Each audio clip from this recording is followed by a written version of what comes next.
to Weird Wednesday. With us today we have the Ungoogleable Michaelangelo. Round of applause, everybody. Welcome. Welcome, Michaelangelo, the Ungoogleable, to the Aslandy Show. Looking dapper, my friend. Looking very nice. Let me get my sunglasses.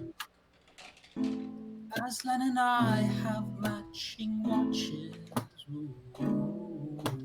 Show him your watch. But we can't seem to sync our swatches. Ooh. Cause the delay is too slow. Too slow. Time that we start our show. Started the show. Oh. Oh.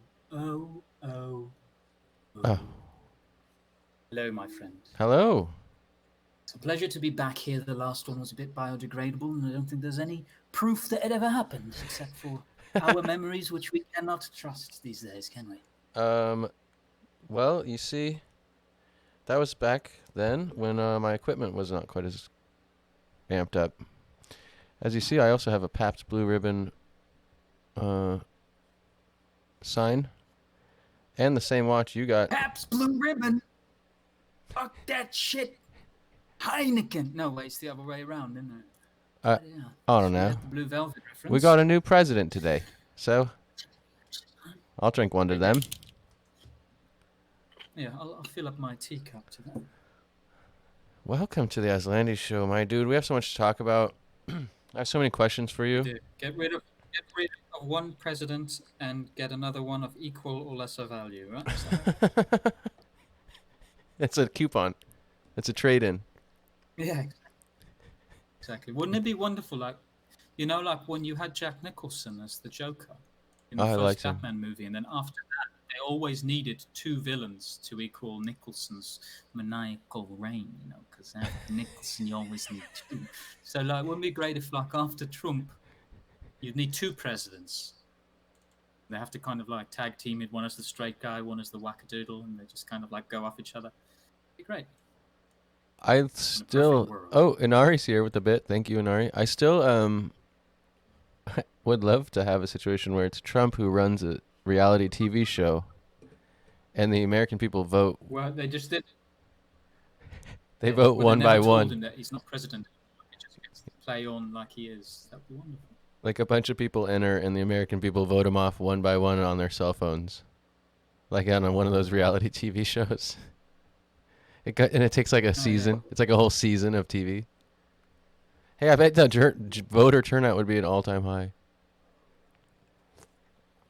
Inari says, how's it going, my dude? Politics itself is an all-time high. I'm kind of done getting high off of it. So I prefer entertainment. We've turned the page. I prefer entertainment to politics, personally. Well, it is the... What I say, it's the entertainment division of the military-industrial complex. Frank Zappa. Zappa. Frank Zappa? Let's talk my language here. Man, Frankie the Shoe. I call him Frankie the Shoe. My God. Fabulous. I like that song you were playing. That was really something. For you. That was made that up in the interim of the waiting period then. I've got me a ukulele. Well, you were a huge influence on me to actually start writing songs, because you used to go out there and you'd play your songs bare bones, just you and a guitar, and then you would sing and vocalize the instrumental string sections or orchestra section. And I was wow, yeah. You don't need the whole band. You can use the imagination through the voice to paint a picture in the earballs of your audience. Well, I've really had the good fortune of hearing the different stages of your musical exploration and the themes, the thematic elements. Stages? Yeah, definitely. I mean, stages is right there, stages in evolution, right? It's because life is a theatrical personality is a theatrical performance in some way. The theater of life. That's why the first project that I had was called Theatera, which is at once theater, Ra, so like a theater spotlit by the sun, but also Thea, Terra, goddess Earth. So I envisioned goddess Earth as a kind of a sentient entity that was also a stage in evolution in which we play out our lives, spotlit by the sun. And at sundown, my God, how the rocks sing. Ever noticed that? You ever been out in the desert at night and you notice how the rocks, like sun sponges, have just absorbed daylight, and then when nighttime comes and they cool down, they all sing like, oh, choir of rocks singing sunshine, sending it back into the stars. They sing in tandem with the wind, too. It comes through and sort of skips off the top of them. Well, I remember in my time out in the desert, a great many spirits traveling great distances. So it was one of the things that really stuck out to me for my time in the Mojave. You've learned how to paint with the colors of the wind, have you? I want to learn that song now. Really bad. Yeah. I'm going to sing it for you someday.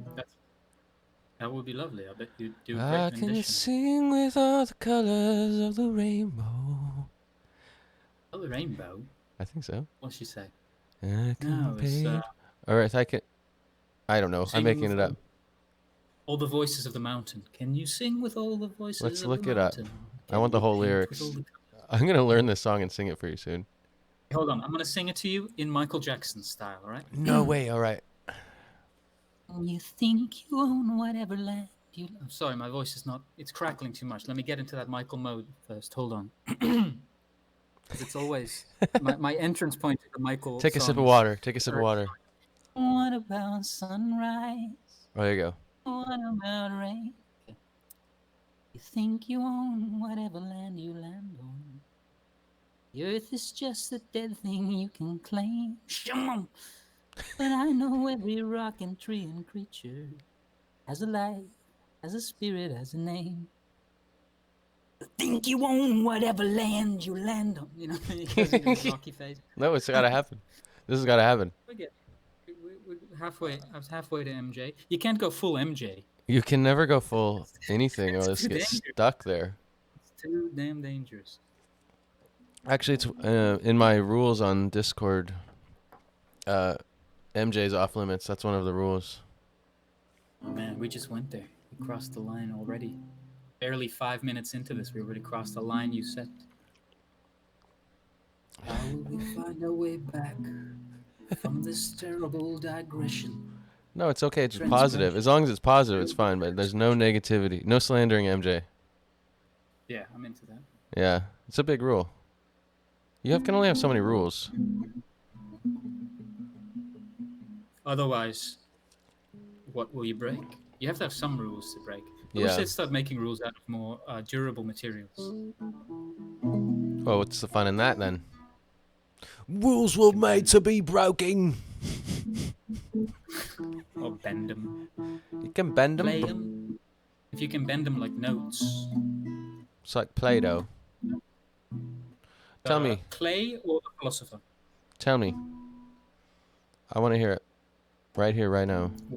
Your five favorite things in the world. In the world? Yeah. Things. Well, not just things, but anything. Products? Well, no. let me tell you. I really... My iPhone. Hasbro has one of the best toy trucks in the whole world. Hasbro. No, in life, I guess, what are the 5 things you value the most? They could even be ideas or ideals or principles or people or activities. Language in its various facets. So, lyrical language, music, film. Hey, that's 3 already. Language. That's... No. Language. It's all right. It's the whole spectrum. The prism of language. That's all right. let me just be done with this quickly. I'll say, words, cinema, music, chocolate, and pretty ladies. Oh, they're not things. They're pretty things. ladies. Oh my god! I just crossed my own well, mind. Everything. Pretty ladies things. What is it? Everything is the same thing again, again, and again. Remember that one? That was your song. Remember that thing? Oh yeah. The thing. Oh, the thing king. He's the king of all things. That one together. You're thinking about thinking, then you're thinking you're the king of all things. Something like that. You're thinking. I think it was longer. I think it was like 10 more things. And you're thinking, ever thinking, you're the king of all things. That's how it went. You're the king of all things. What's the rest of that song? Oh, that was a great song you wrote. It goes. Oh, how did that start? If you're thinking where you're going isn't where you are. Where you are, you haven't gotten far. Yeah, you haven't gotten far. If you're thinking just how precious passing moments are, you haven't got a car. Yeah. That's a great line, man. You had some great songs back in the day. It's too bad you threw it all away. I still pump out some. I still pump out some new music. You've heard some of my new tunes, I'm sure. I don't know if I have. Not in a while. Here and there. You do some Shake That Booty songs, stuff like that. Oh, I like that one. Shake that booty for me. Wanna hear it shaking. The cool thing is, though, actually, pro tip. It sounded very MJ there. That sounded really good. Yes, pro tip.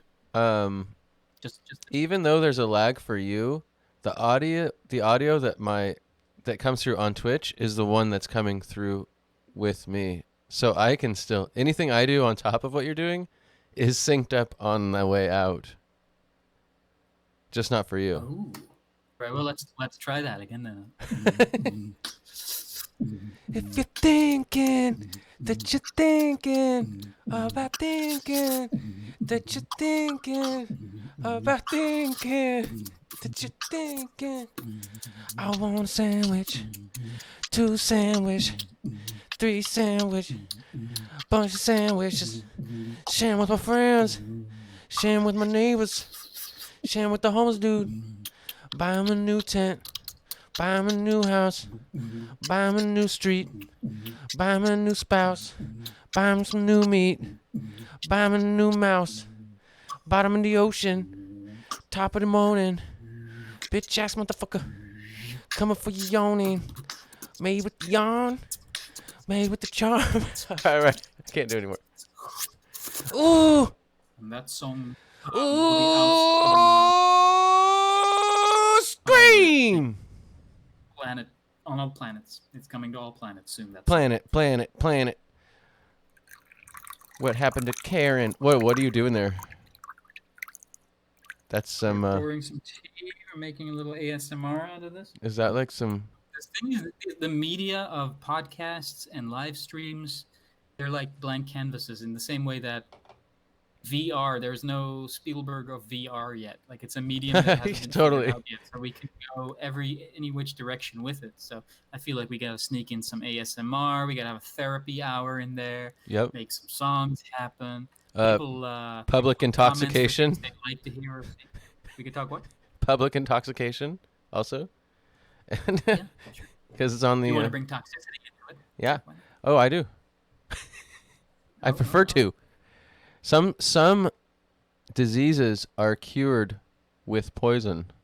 That's true. Poison in small doses will function as a cure. Mm-hmm.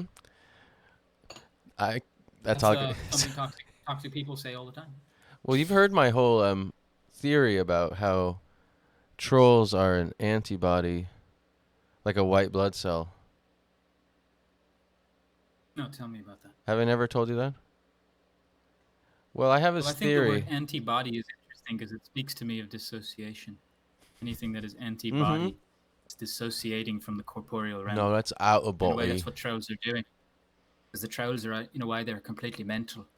They're completely mental. Completely out of the realm of all things corporeal, tethered to the earth. So they become themselves really far out in space, just drifting from the source without any grounding. Fucking antibodies. I gotta ask you, well, what do you think of this? So, if a troll is able to make a person mad, right? I see that as and there's no one there to hear it. Are they still trolling? In this analogy, that action is like inflammation or some other like immunological response to something being wrong. So my theory is that if there isn't something under the surface that is amiss, then people won't be upset. So whatever the troll is able to get people riled up over, the troll isn't inventing the actual problem that exists that causes people to become upset. All they're doing is like they're just poking at it. Well, like inflammation, it's showing you where the problem is and what it is. So my theory is that the troll actually does an important immunological duty in our social construction that we have. But in a way, that's giving a lot of nobility to the task of trolling, isn't it? Yeah, it's not an easy task. Because I think if they're doing that, it's not an easy task. But I also don't think they're coming necessarily. I'm generalizing, but I don't think there are a lot of trolls who are going about it with a kind of healing attitude, because they themselves are also messed up for feeling like they need to. But in my analogy, the rat in the cage. White blood cells aren't conscious, cognizant. They're just following biological program. So, I don't know enough about physiology to be able to properly comment on that without adding noise to the signal. I like that, but you know what? A nice pair of legs can get you a long way in Hollywood. But you know what? Now you're in Florida, so I don't know what good your nice legs are gonna do you. Legs don't get you anywhere here. There's nowhere to run. Gotta go on wheels over here. There's nowhere to run to. But in this analogy, I mean, how aware are people in general of what they're doing? You have to say, like, if you had to give a percentage guess, maybe I would guess 10%, maybe. You know about 80% of statistics are made up on the spot, right? I just made my guess up. To quote Stephen Wright. It's certainly not the majority of our, what makes up a person. Like a person's conscious thoughts. What they're consciously aware of is I think that's very misunderstood to begin with, the term consciousness, but that's a whole nother can of worms. But in general, I think there are a lot of unaware aspects that are at play under the surface, for sure. From where I come from, easily co-optable in that sense. Yeah, I think that's unquestionable, really. Although I still would be happy to answer questions. I don't, I'm operating from a framework where that's pretty much a given. But that's based on my. That's the quiet, then, isn't it? Well, probably. So, what do you think about the different layers of trolls? You see, you have different types of trolls. You have shit posters. You have shitlords. You have edgelords. You have regular trolls. You have higher trolls. These are all different categories now. That kind of are different. I like to get different behavior. And I think that the only real specific I can know is myself. So I'd have to examine my own trollisms and look at why I do those. So, for instance, if I often have to stop myself because I often want to engage on people's social media posts, even if it's just to say something witty, or sometimes I want to just be antagonistic, or I see a perspective and I want to kind of push against that. But oftentimes it becomes very quickly apparent that, first of all, it's not the right medium in which to have a discourse. If it's, talking to strangers on the internet in a thread. So that already creates a sense of discord, and I realize I'm going to have to type out essays worth. That's a specific kind of troll as well, who just sends you to links that they want you to read 30 pages before you get back to the next comment, and that's just too much. So I think oftentimes, not that I'm trying to troll, but oftentimes I find myself starting a comment on something, and then a voice comes into my head and says, do you really need to do this right now? Do you really need to say something right now? Are they waiting for you to come in and say something? So that's then actually oftentimes I go, I don't do that. That's one of my sort of jokes.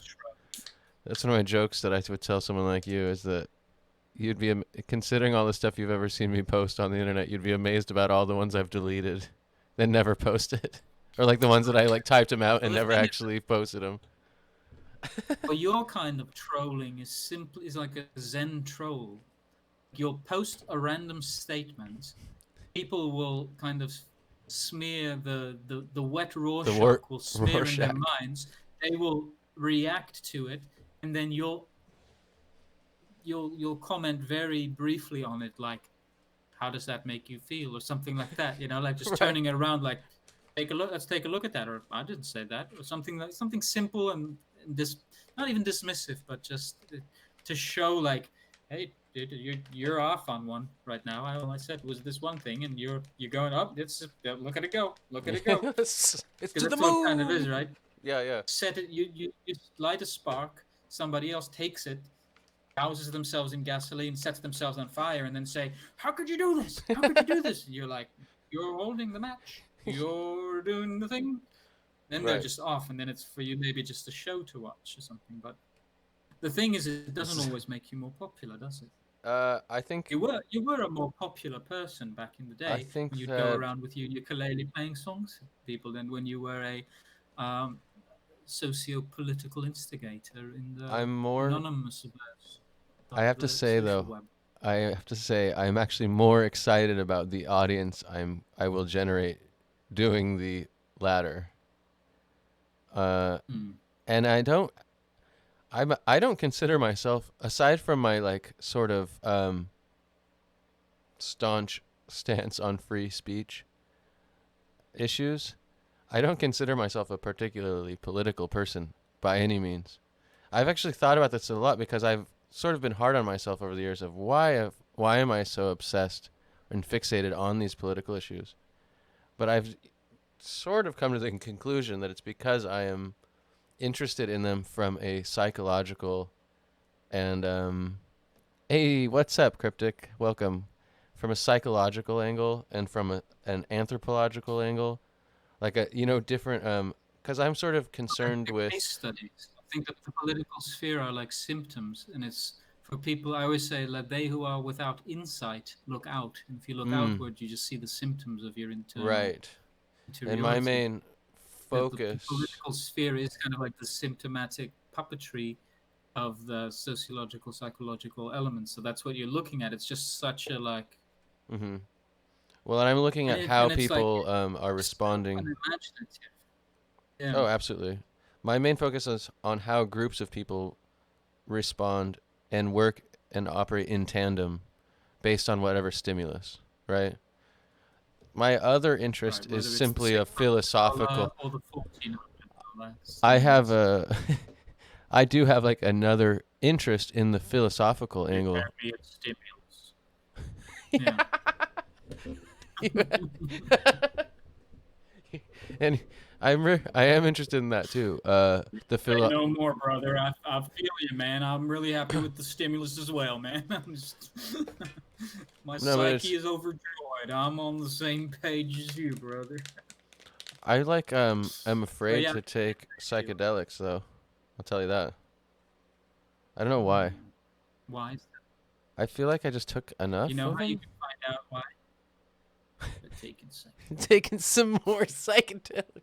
Yeah, I think I just like took so many that I kind of just ran into like a point in my life where I was like stopped, and then when you don't do something for a really long time, it just sort of changes, like the nature of even your relationship to that thing changes, right? I definitely value every second of it. There's sometimes more merit in emulating the psychedelic state than it is to take the drugs. You know what I mean? Well, It's also, really, it yeah, takes a long time to synthesize and integrate all the lessons and experiences that we've had. And for me nowadays, I prefer a microdose or smaller dose just to create, just to breathe some space or shed some breath into the density of my being, because I find things get dense and clouded, and just to open that up rather than to space it out, just to open it up enough to see, it's just like taking your belt, your psychic belt, and like loosening it a notch, I think that's what I do in the moments I find to do like a meditation. You know, that's like lately that's like the closest I get to that. And it's nice. It's good. I mean, I have no complaints. Well, the other thing too is You meditate.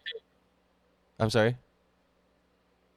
I You didn't hear. meditate daily. Oh, just as often as I can. I read and meditate like almost every day, but some days I have too much work, you know, especially like that seasonal work. But but I find that another thing is that I do end up around someone who's either on LSD or mushrooms a good few times a year, you know, just for whatever reason. And every time that happens, I get pretty high just from being around them. So I also just get, I kind of get that microdose experience that you're talking about less or like more often than I would even prefer to. And I think that's part of actually why I haven't taken them in so long, is for that reason.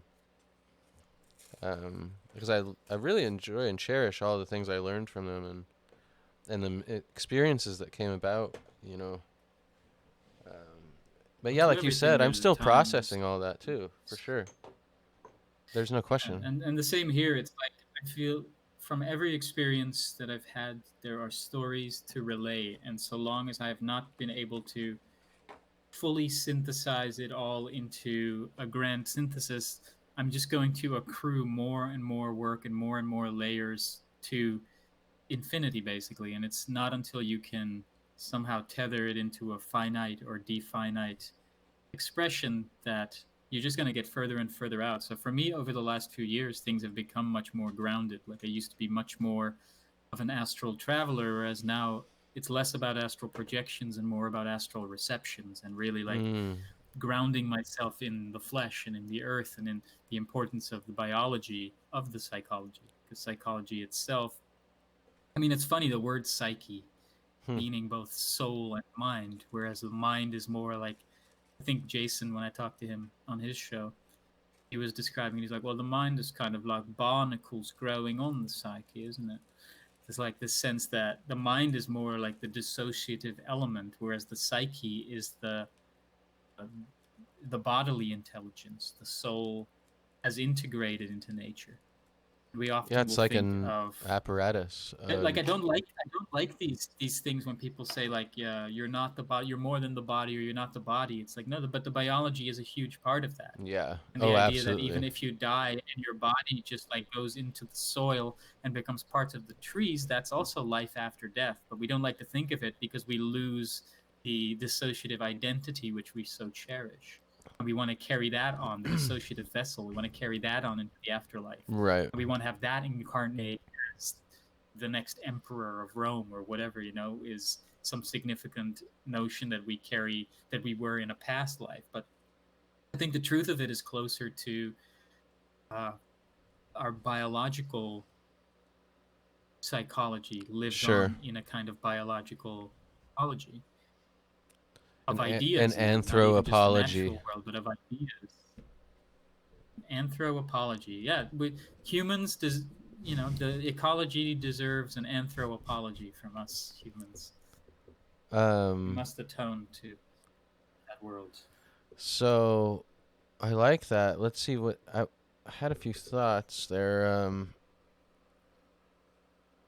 But what did absolutely you feel about it? As I think feelings involved. I think that in your heart, not just in your head of heads, but in your heart of hearts. We're in an odd place as a species on every level of advancement. And some of the things that we've called progress for a long time happen to be destructive, but we continue to do them. And such as, I can't think of a single thing. What are you talking about? What have we been doing? I'm sorry. I might be unaware of our behaviors, but what is it you saying that you think that we've been doing that? Mostly involving like ecological, mostly just ecological relationship.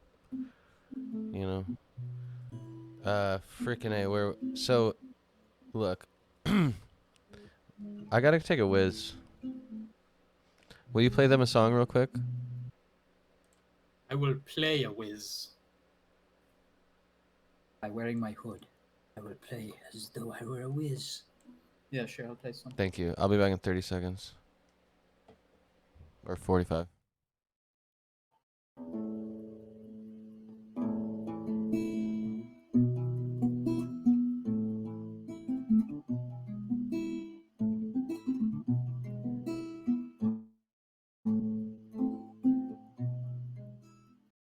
Got a body in it somewhere in the social distance, dissociative infant, infinitely infantile.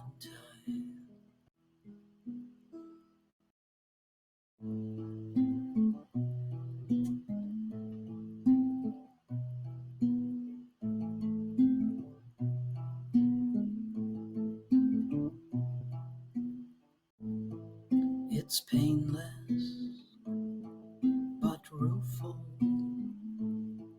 and ruthlessly truthful.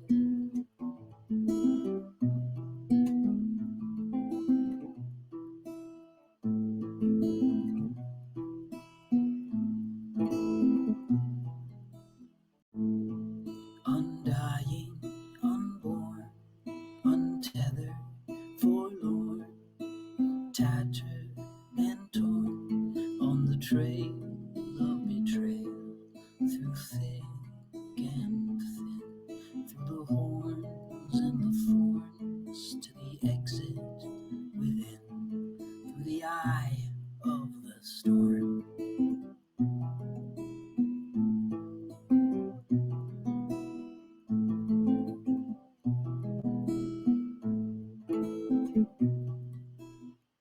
Got a body in it somewhere in the social distance, dissociative infant, infinitely infantile, infinitely in denial of this lucid trauma, lurid dreamers, trauma's transcendental veneer.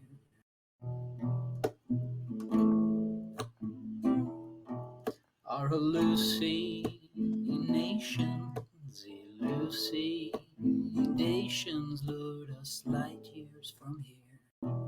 Lucifer. Possible things we've believed, unbelievable things we've achieved. 200 light years away. We have done unthinkable things. We've become no human touch, no emotion. This thinking will be my undoing. Only death. This thinking will be my undoing. This thinking will be my undoing. This thinking will be my undoing. This thinking will be my undoing. No returning home. No returning home. 600,000 light years away. No emotion. No human touch. Oh, Justin, you have a big applause in the chat. Ooh. Who's that? Who's in the chat? This was Cryptic. Cryptic and Cryptic and Cave Spider and Inari, I think, are in the chat right now. And there's some other people, but I don't know who. They haven't said anything. Clap in the chat, man. And we're back. Ooh. I'm a pro at that. Nice. You got me dancing, dude. Once there was one, now there are many. Oh, and V-Dog and Max are here, I guess. What's up, guys? We went from a place of non-duality with just one person on the screen to now all of a sudden there are two people on the screen. Dude, so I had this thought. You know, I do my best thinking when I take a whiz sometimes. And I was thinking about what you said. They call it a whiz for a reason. And what was I saying? Check this out. Whilst Aslan was expelling fluids from the flesh, an epiphany flashed above his head in the form of a literal light bulb, which he had earlier flicked on, and now he flicks on a fiery sprite to light up a spliff that will further his ideas into the airwaves, so as to prickle and to tickle your eardrums and form some semblance of significance within your cranial echo chambers. Aslan, take it away. I had a thought while I was taking a whiz. It was like this. You know, people say that science is the new religion, but I think it's more complicated than that. Who says that? I think that science is sort of this... Instead of collection plates, they've got Petri dishes going around. Everybody spit into the dish. Add your culture. It's like a bruised and bloodied icon, an effigy that's manipulated and manhandled to suit like whatever needs and ends and agendas its mechanisms are useful for. It's like a bad religion. It's like a bad religion. Remember that band, Bad Religion? It's like that. What's science end goal? Let's put it like that. I don't think there's anything wrong with science. Science is really cool, but it's just... I was thinking about the thing you were saying about people's biology, right? And the like ethos of the times is not scientific. Like people are not the majority of like public opinion is not swayed by science. You were giving an example of that about how people. No, I'm just thinking of like a sort of lack of consideration for the ancient Eastern idea that all parts of the totality of a being function dependently on each other, that they're all connected. So, you know, the mind, body, spirit connection or whatever as a more cliche way to put it. Fully aligned. That the biology itself, because I've long felt like the biology itself is working in tandem, you know, just as above, so below, right? So everything is an expression of everything else on every other level. So that that's very vague and generalist. So that, but specifically with biology, everything is a big everything else. But yeah, it's all working together. Right? Like what do I call it? A gestalt. Specifically with like biochemistry, where each neurotransmitter has several functions that it carries out throughout the whole body. You know, or just like our how we evolve as creatures over time. What's up, Puffin? Dude, I ain't no Puffin. They just call you Penguin, bro? Call me some kind of fucking penguin? Bird who can't fly. Chicken. Remember in remember that movie Encounters at the End of the Earth? Where Herzog asks the doctor, he says, "Doctor, is there such a thing as insanity amongst penguins?" He goes, "Well, kind of catch me off guard with that one. Well, if you like, let me explain what I mean. I don't mean that there's some penguin believes he's Napoleon Bonaparte or something like that. But And then the guy explains how sometimes a penguin will veer away from the pack and just start running towards certain death into the vast expanse of the Arctic. And then they'll go and catch it and bring it back to its pack, and it'll just turn away and it'll do it again. It has a death wish.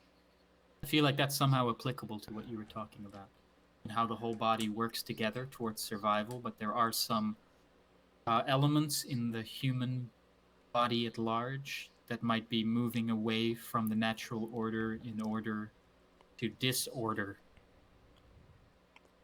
the natural inclination. I think I remember that movie. The biological urge is towards survival, right? I want to be careful. There's a secondary urge that is towards obliteration and oblivion. I want to be careful. It's completely it's being testified to by your beer, mate. Okay, certainly. Here's the thing. By your public I want to know why. I want to know why the penguin, because I've seen that movie and I remember that scene. I actually want to know why, and don't presume to know why exactly he runs. You know, even that I can't even say it's a death wish or anything because I have no clue. Like, it is something. Obviously, there's a reason, whether it be mechanistic or otherwise. I don't know, but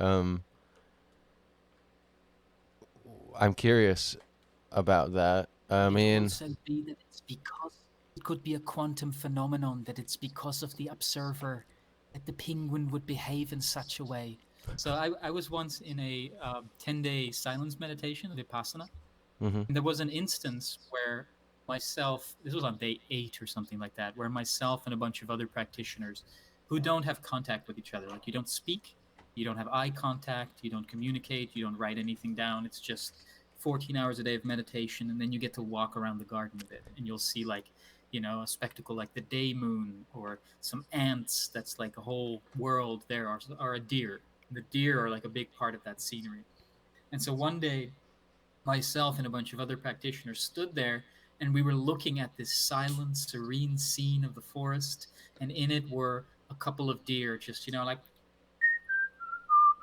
yeah, this pastoral, perfect little moment.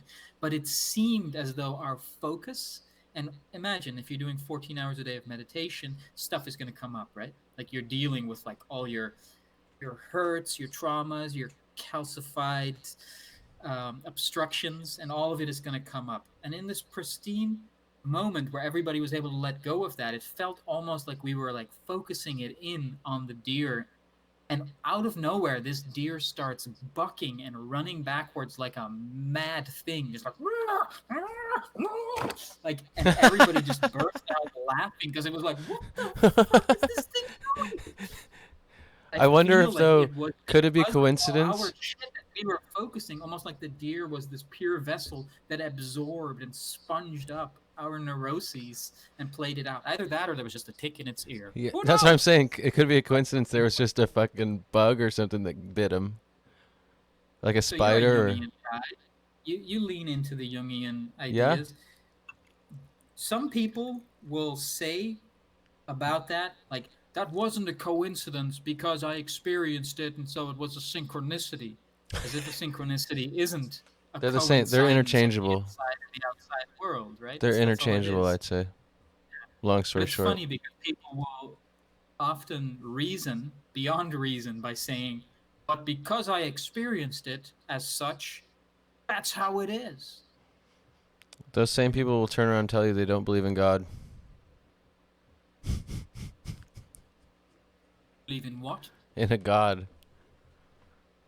How can you say that if you don't believe in it? How can you use it as a word? No, they just will tell you. That's how you don't believe. They'll say it. There's a meaning for it. There's a word for it, exactly. There's a meaning for it. There's a purpose for it.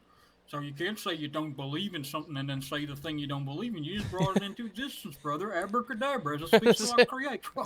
Your logic is lawless. Oh, I like that. Oh, you need to install some new batteries. You need to install some new batteries and boundaries, brother. Here, you just contradictionary yourself. Well, what? Come up with one for thesaurus.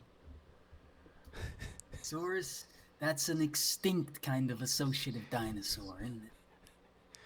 A thesaurus. The thesaurus, yeah. It's the dinosaur that looks like other things. Thesaurus. It doesn't like anything. Thesaurus. I came up with a good one the other day. You'll like this one. Check this out. The world. Hold on. Okay. The world is like literally metaphoric. No, I came up with that yesterday. Oh, because it's here on my pad, and I just read it. So we actually have like verifiable proof that I'm the one that came up with it. You can't say like, no, but you just told. I thought of it as well. You have it written somewhere right now that you can show me, Aslan. Well, it was a band name. It's a band name. It was a band name I came up with called Literal Metaphor. The world is like literally metaphoric is a terrible band name, and it's too long. No, it's Literal Metaphor is the name. All right, I'll give you that one. I came up with. Do you have any of your listeners or any of them like street artists, like graffiti taggers? I don't know. There's 7 of them. What's up, guys? Welcome to the Aslandy Show. We're doing a weird Wednesday. Hey, we got Ungoogleable Michaelangelo. Hey, Wired Wednesday as well. I thought it was like bring your own caffeine Wired Wednesday. It's weird now. I guess I've got to put something else in my cup. But I was going to say, if any of your listeners are like taggers or like, oh, you don't use the T word, tagros. If they're tagros, like the kind that like spray up on walls. Tagritos. Digital analogy. If you want to like spray that one all over the walls in a kind of like digital script, you go ahead. Just that one's on me, guys. Enjoy. Kink our cups together here at the camera. Put your glass against the camera. Try not to spit it. Okay? Oh shit! I broke it. I kid. You're breaking. Cryptic really liked your song, by the way. Okay. Thanks. Cryptic.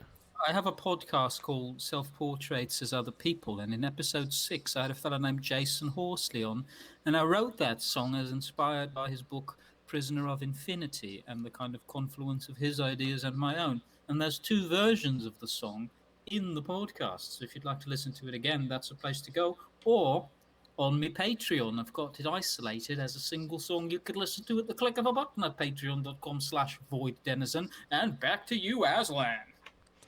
I want to know. Got to do it. I wanted to hear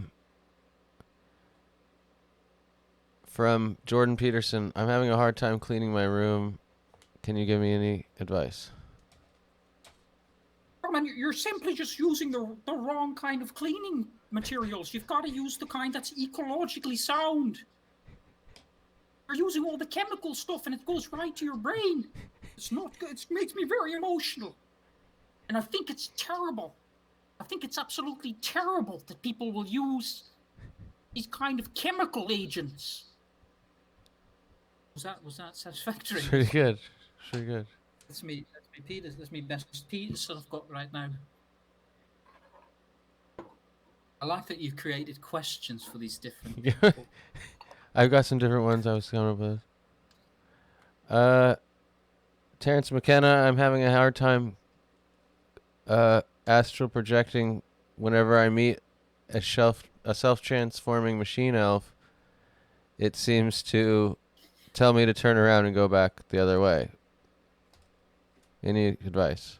Well, you see, the problem with this has been, and this is one that's been perpetuated as if through a game of cosmic telephone. I never said self-transforming machine elves. I said shelf-transforming machine elves. These are the kind that you put on the shelf, and if you take enough of a substance, the shelf will get all wavy gravy, and the right kind of book will pop out at you. And for me, you see, language is the fastest tool with which to travel through the astral. The quickest way to the moon is by word of mouth. How's that one? That's incredible. Do I get a chap clapping in the chat room for that? Anyone? Yeah. By the way, did anybody know that before the internet, the French, they had a thing called chat rooms, and it was a place filled with cats. It's called a chat room. for the French people around, that one's very funny. That's a good one. Goddamn French. My only French joke is that their flag is an all white. It's an all white flag. Okay. But it's not. It's red, white, green, Yeah. just Okay. like All the right. American and the Dutch flag. That's an all white joke. So That's an all white joke. That joke's all white. okay, Gabor Mate. My son is having an adverse reaction to antidepressants, and I was wondering if you have any advice for him. Well, as you know, my own problems with addiction have always been around my compulsivity surrounding compact discs of classical music. I already forgot what the problem with your son was, but Adverse reaction I highly to recommend meds. Right. What I would recommend is that he goes to the nearest CD trader and buy lots of compact discs of classical music to soothe his soul. Much better way to go about it than all these pharmacological distinctions. Okay. That was good. You put me on the spot, but that was pretty good, Gabor Mate. I thought it was great. I like him. I think no one knows who he is. I have the gift of Gabor. He's I great, mean, man. I shouldn't His say book, no one knows who he is, but most people don't know if I said, He's you know. pretty well known in certain circles, but his People book, who listen to NPR. It's like what is his book called? In the Realm of Hungry Ghosts. Yeah, that's a good one. Trauma and Addiction is an incredible book. Yeah. Really great writer. I like him a lot. Both him and Peterson as well is a great writer. People always give him a lot of grief. But if you'd read 12 Rules, it's actually quite good. Great storytelling. As well as the funny. He's funny as well. He's a funny guy. I mean, it's actually being someone who's like, you know how the YouTube algorithm just feed whatever you watched once, it's gonna feed you everything of that thing. Fucking tell you've watched everything there is. So I've watched just about every Jordan. Whatever it is, Jordan Peterson's in it. It's on YouTube. I've seen it at this point. You know, years and years later. And it's funny how our technology. He is funny. Our technology mimics kind of the spiritual rhetoric, because there's the old saying, "There where you place the attention, it becomes lively." And that's literally what the algorithm does. If you watch one thing, it will keep feeding you that thing, and there will be more of that thing. Totally. So, you know, one thing I've noticed is one time I clicked the alt-right video, and the next thing you know, it's just all the dark web all up in the brain. All up in the brain. Dark web is all up in my brain. It's interesting to see with a guy like him how much his personality changes depending on the interviewer and the atmosphere. I like with Theo Von, that comedian. I like him. Redneck comedian. Yeah. He's funny, dude. He's really uniquely funny. But I really liked when he had Peterson on the show, and Peterson could laugh, and his guards could be down. That's what I'm talking about. He wasn't going to get challenged or attacked, and you just got to see him just like, oh, that's funny, you know, you got to see him kind of. It felt good because you get to see him breathe after just being on this high level. I didn't say that, you know, Yeah, but constant. There is something to be said about I guess just maybe that's a common. It's a popular journalistic approach because it might get hot moments or whatever, or viral moments, right?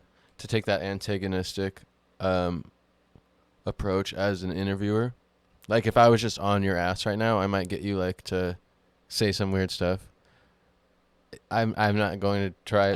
I could come up with some weird questions that would make you have to defend yourself for some reason, even though even if you've done nothing wrong. You know what I mean? And well, it's in one way he put himself in that line of fire, but it's also you can see the toll it's taken on him.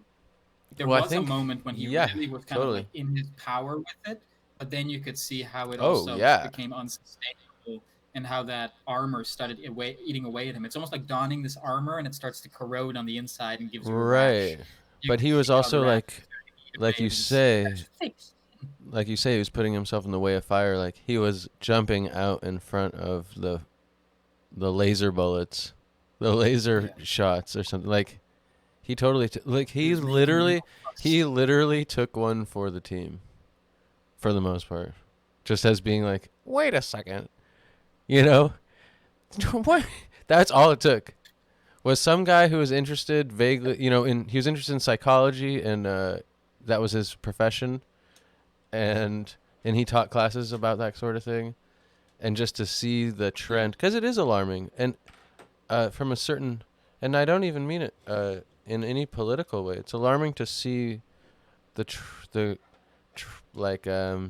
progression of, even just in the last 20 years, of like what ideas are popular and how information is spread, what that information looks like what's on the, if you want to imagine everyone's in some giant restaurant, and there's like a bunch of those people who walk around with food on a platter, and you have all this this certain food. The food that is the main food is not good.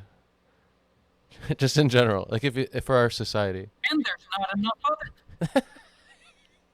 And then even in a literal sense, people are eating bad food, and a lot of it, and there's psychic nutrition.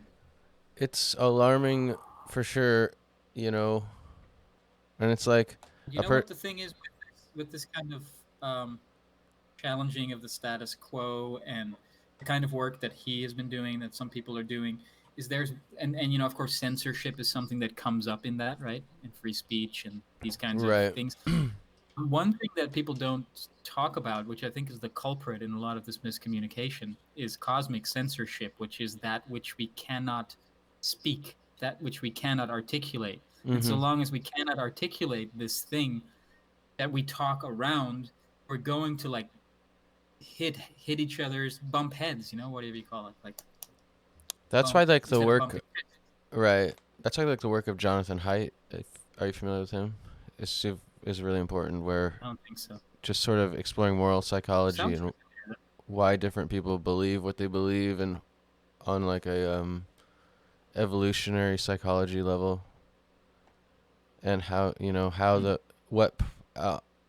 doing brain scans and asking people a bunch of questions and seeing which parts of the brain fire up and shit like that, to see what parts of the brain are used for different kinds of moral reasoning, and different conditions, how that affects people's moral reasoning. And I'm reading a book by him right now. It's really interesting, but he has a thing called The Righteous Mind. Why good people are divided by politics and religion. That's the subtitle. That sounds interesting. It's super interesting, and it's something that Jordan Peterson mentions. He mentions Haidt. Jordan Peterson mentions Haidt's work a lot because it supports his worldview, which is that people's political, and not just political, but people's opinions and gut feelings and intuitions about things are not entirely of their choice. You know what I mean? Mm-hmm. There are elements behind their biology, their evolution, how they were raised, who they were brought up by, and how, and all sorts of different parts of the equation that influence a person's moral reasoning. Sure. It's not just a conscious choice, you choose to feel one way or the other. That's the whole problem of free will, right? Is the idea that you think, you think we choose to believe something, but you think you choose to believe that you choose to believe that? Yeah, exactly. How far are you going to take that? That have conspired to create. It's your upbringing, it's your surroundings, it's ontological assumptions. There's so much that plays into that.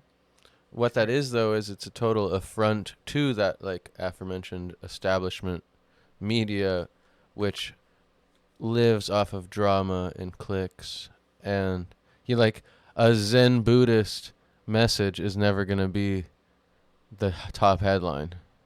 You know what I mean? It's just never going to happen. Well, but in a way, it is, because even facts are fetishized, but they are still malleable Rorschachs in a way, they are still But they're never going to be the best solution is to meditate for 20 minutes a day. That's just not in their agenda. That will hurt their bottom line, basically. You know what I mean? Like it's never going to be in their interest. There's an app for that now that does get advertised. I forget what it's called. Not Calm. Right. So don't do it. Don't do it unless we're going to make money off you doing it. Oh yeah, that's my question for Osho. So Osho, I've been having trouble starting my Rolls Royce. Do you have any? No, I'm sorry. I scratched that question out. Osho. That's fine. I'm living in a world of chaotic delusion, and all of the people around me are telling me it's because I follow you. Can you convince me to continue to follow your teachings?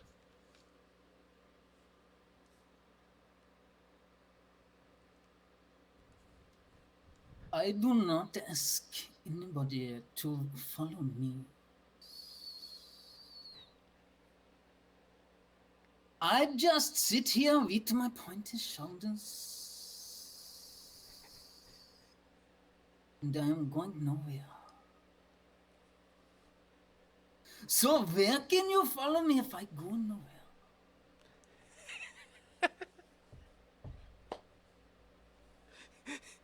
I'm just sitting here, hissing at the end of every sentence, even if it does not end with a dance.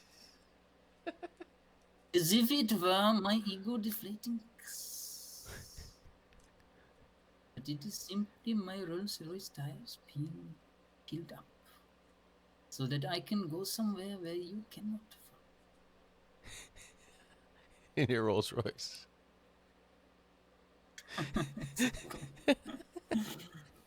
That was really good. I love that guy. Got me cracking up. Thank you. Oh my god. It would be easier to do with a long beard. It's all about the intensity of the eyes, right? One of my favorites was that. What do you think of Mother Teresa? That's that's if I do an Osho impression on the spot, that's the one I pull up. Like, should jump into a lake. I'm going to name a famous political figure, and I'd like you to say a few words about it. Adolf Hitler, the most cunning politician the world has ever known. Mahatma Gandhi, the most idiotic politician the world has ever known. Mother Teresa, it is time for her to jump into a lake. It's so true. You are free to be funny. You are free to be shocking. You are free to disturb. I love to disturb people. Ah, exactly. Only when you disturb them will they start thinking. They have stopped thinking for centuries. I love that, dude. I mean, that's incredible. No, that's the truth, though. Like, that's exactly, touching on what we were talking about, that's exactly how I feel. Like, the trolling. It's our, yeah. Trolling as it's a duty. To get people moving. Well, a sacred jester kind of thing. Sacred clown. It's almost like it's just that when it's taken to the point. Like, there's a time to troll and there's a time not to. Like, if somebody is an animal. We're animals, right? Well, so I'm paraphrasing. Okay, its reasonability and is like pacing around and is hurt, and then you start poking it, trolling it, if you will. That's not the time for it. That's a time for compassion, to be like, hey, let's take a look at your wound, rather than poking fun at the wound for the entertainment of others who can also see that there's a wound there. You know, that's my issue with. Right, but that's something you could only ever do in person. I mean, or even on a, let me clarify that, on a platform, that's something you could only be accused of doing if you were actually speaking to someone. If you're speaking to someone specific. If you're speaking to someone specific on the platform, but if you're just making a statement and the person is coming and reading it on their own, I don't think you can really say that you're poking at them, because, you know what I mean? It's the energy's moving the other way, right? Like, you posted your thing and they are reading it and they're responding. Whereas if you're going to go and send messages to someone or respond to someone, you know, then I can see that being very applicable analogy, what you just described, you know? for sure, absolutely. But Yeah. there's a huge that's the difference about tricky thing in making the modern actually. world, that we're no longer dealing with people; we're just dealing with interfaces. Well, that's one of my favorite quotes that I take responsibility for, as egotistical as that is. I do. It's what is a statement of Folks. what is a statement of fact for one is an offense for another. And it's actually plays out to be pretty true. Sure. Facts can be offensive to people, sure. It is something that happened. So, and there's another thing that I paraphrase. I've actually changed the quote, but it's a George Orwell quote that I've changed, and it's that it's the duty of good men to continually restate the obvious. That it's actually like there's a care of duty in doing it. And it's not fun. Like, there's literally nothing fun about it. It's just a duty. It's like taking out the trash. That's the way I look at it. That's how I've like my way of looking at the internet world when I'm interacting with it that way is that I'm just doing a duty, basically, right? Like, and I'm like, sometimes it becomes, we compulsively take out the trash. You know what I mean? Sometimes, like I said earlier, I'll find myself starting to respond to something, then I'm like, do I need to do this? Because right, and maybe it's thinking about too. Maybe it's recycling, or maybe it's. Yeah, it's coming from a place in me of some agitation that I want to find. Oh, absolutely. For. Like, it's coming from not from a pure and clear place always. Like my sense of duty. Like sometimes it's a sense of duty. You know, like you're just shitting on someone's post, shit posting, if you will. But I really like that article that Jason Horsley wrote about ideologies possessing these hosts. Remember that one? The one about kind of social justice work thing. I read one like that. He was about how it's people's personal traumas that are getting piped into this larger thing, but it's actually just a personal thing that's getting pushed towards a social issue or social agenda, because we forget how to differentiate between the objective, which doesn't actually exist. We just objectify our subjective reality, and the subjective experience. So it becomes this sense that history, as we hear it, is a reality rather than a fiction. Like you pointed out to me before, you're like, did you ever meet Columbus? And I was like, no, I've never met him in person. But people act like they do know him as a person, even though it's just stories, and stories are fictions. And so if we can't recognize that these narratives are fictitious and that we're working in a field of fiction, I think fiction serves a purpose. Sure. It's reality's stunt double. Just like dream. For everything that reality can't do, you bring in fiction in order to. It's also funny that stunt also means like stifling growth, but you know what I mean. Like, but nowadays, as I said before, like reality does its own stunts and things get like really Tom Cruise-y. I think that there's so I think there's one thing at play that's just very easy to recognize, and then once it's recognized, is sort of, it's easier to get into the nitty gritty and understand the things that are related to this one big thing, which is laziness in general. Like humans are energy saving machines on a certain level, like on a biological level. We're very good at coming up with shortcuts and things that save us energy, work, libido energy, calories, whatever. You know what I mean? So there's a certain laziness that just comes along with the human condition.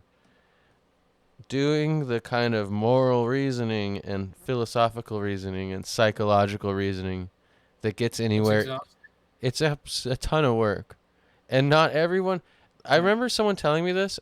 A guy, a hippie dude I met in Eugene in a bar. And I remember, I'll never forget, he said, because we were going on and on and on and on. He said, eventually he said, yeah, but it's not their job. And the more I've thought about it, the more that makes sense. Like, they're not getting paid to do it. You know what I mean? Like, it is actual work. Well, that's when you get into the old emotional labor trip, right? Right. But that's a legitimate thing to talk about. It's not up to me. Yeah, to but see, educate you on the thing that I'm upset about for you not knowing. But like, usually that's the way we were just talking about, where it's the energy is moving towards the person. It's like if I've been reading Charlie Kaufman's novel, and he has a great quote in there where Somebody says, if it ain't woke, don't fix it. Oh my God. Andy Kaufman said that? Charlie Kaufman. Charlie Kaufman said that? Yeah. Oh, Well, he's it's the one who basically wrote there's a those. scene- He's the guy who wrote those movies. Yeah, exactly. Adaptation. Is Being he's still Malkovich, alive, right? Yeah. No, this book came out this year, and it's brilliant. It's like the funniest. If it trippy ain't book I've ever woke, read. don't fix it. And there's a scene in there where he's like this I agree. neurotic, woke critic, and he goes to a therapist who is trans, and he's like the whole time he's so neurotically trying to get everything right in his mind, but then he says something, and the therapist is offended and says, "You still have 40 minutes in your session, but I am no longer going to engage you." And he's so like, there's what did I do? Can you do something? She's like, "I'm not going to fix you." She's like, "But isn't that your job?" And then she says, "If it ain't woke, don't fix it." ah! Oh, that's terrible. That's the other way. I imagined it the other way around. But it's interesting because well, okay, that's terrible. That's hilarious. That's terrible. But it's interesting You've quoted because yourself a few times. If I'm able to quote my stuff, I have a saying that says, some folk are so woke they have lost the ability to dream. oh wow. Look, Because that's the space I occupy, right? Is the dream space, the mythic space. I think the important free flowing thought form space, and I feel like those the woke mindset seems to be all about containing everything within its neatly gridded, nitty gritty, three-dimensional, quantifiable structure, and within that quantification there is very little space right. to dream or to play or to I mean, you just don't want to be told what to do. That's basically what you're saying. In more eloquent words. But here's the thing: is like I did have a thought about that. Without a clause. This is the concept that people do need to know. So I have to say this so it's broadcast out on the internet. The snake. It's very important to understand the snake. That analogy, that which strikes and hisses at the same time. It hisses that it's the victim as it strikes. So it's very important for us moving forward to distinguish between legitimate and necessary political activism to protect human rights and those who are actually aggressors in the name of political action, right? There's a huge difference between petitioning, and I don't even want to get political about this, so fuck it, but just the snake in general. People do it in manipulative relationships. It's like gaslighting. It happens all the time. What the Irish did. We've just got to chase all the snakes out, and then we have a big commemoration of it once a year where we get sloshed. Yeah, we get more drunk than the snakes. Yeah, right. And we dress up in a particular color, and we celebrate that we got rid of the snakes. Dude, you sound like Derpy. Who's that? That's my friend. Friend. Oh, really? Well, that's nice. If he sounds like this, then I don't know what to say about him. Seems like a lovely lad. Well, if anything. He is really nice. He's super nice. My future is looking real bright. So I gotta shade it up a little bit. Can you play me another song? That's kind of my only song, man. But I guess I got. No, you have an older one. Song that's. Well, I've got this one that's it's a silly song because it was inspired by my 11-year-old niece, and I thought the psychology behind it was pretty awesome. So I'm gonna put these pictures of mandalas and seeds of life and Jesus behind it. So my 11-year-old niece, she kind of wrote the first lyrics, and then the rest of it was kind of inspired by that pre-teen attitude. So here we go. See if it's enjoyable. Business, taking care of business. Mama, I don't care. Business, reporting for business. Mama, I don't care.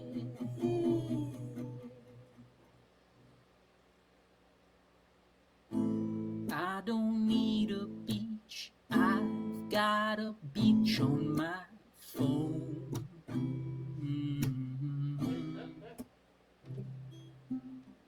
I don't need your help, doing just fine on my own.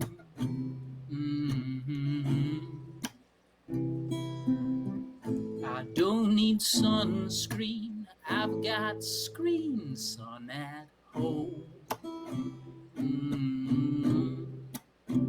I look it up on sunshine.com. Business, taking care of business. Mama, I don't care. Business, none of your business. Mama, I don't care.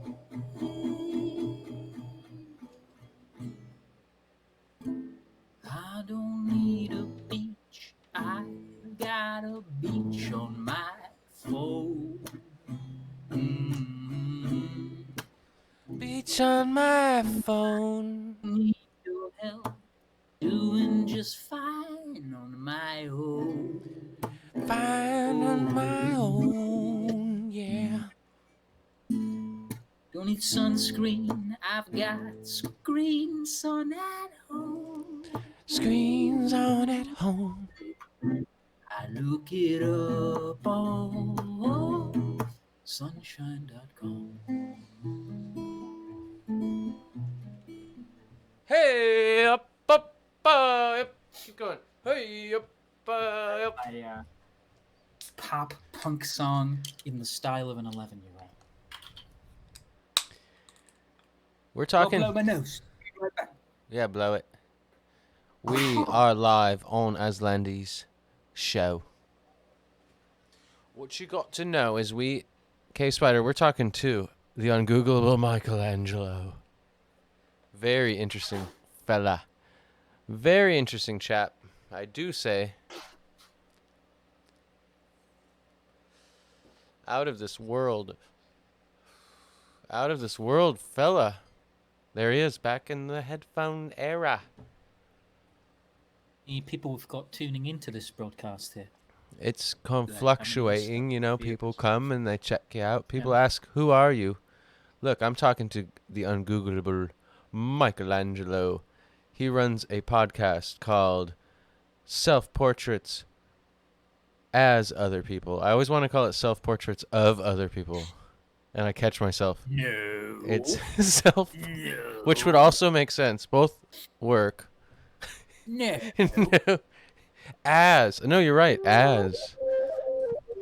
It's a very different meaning. It is. It would be of. Don't twist my words, Aslan. That's my job. And it's really cool. Check it out on all podcast platforms. Go follow it on 1. Go follow it on 2. Go follow it on 3 of them. Find them. Smash that subscribe button. That's All right. Do the loop. Do the flute. And I'm going to do a rap on it. Or no, I'll do a beatbox.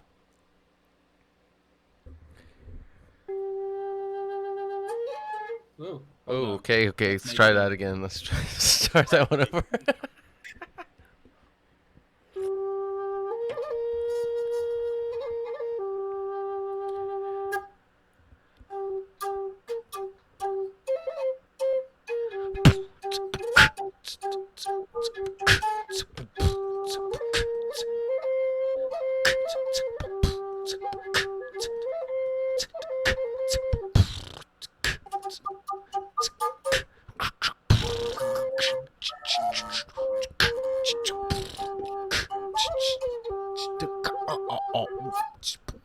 Yeah, that's the lag and the latency. It's just not going.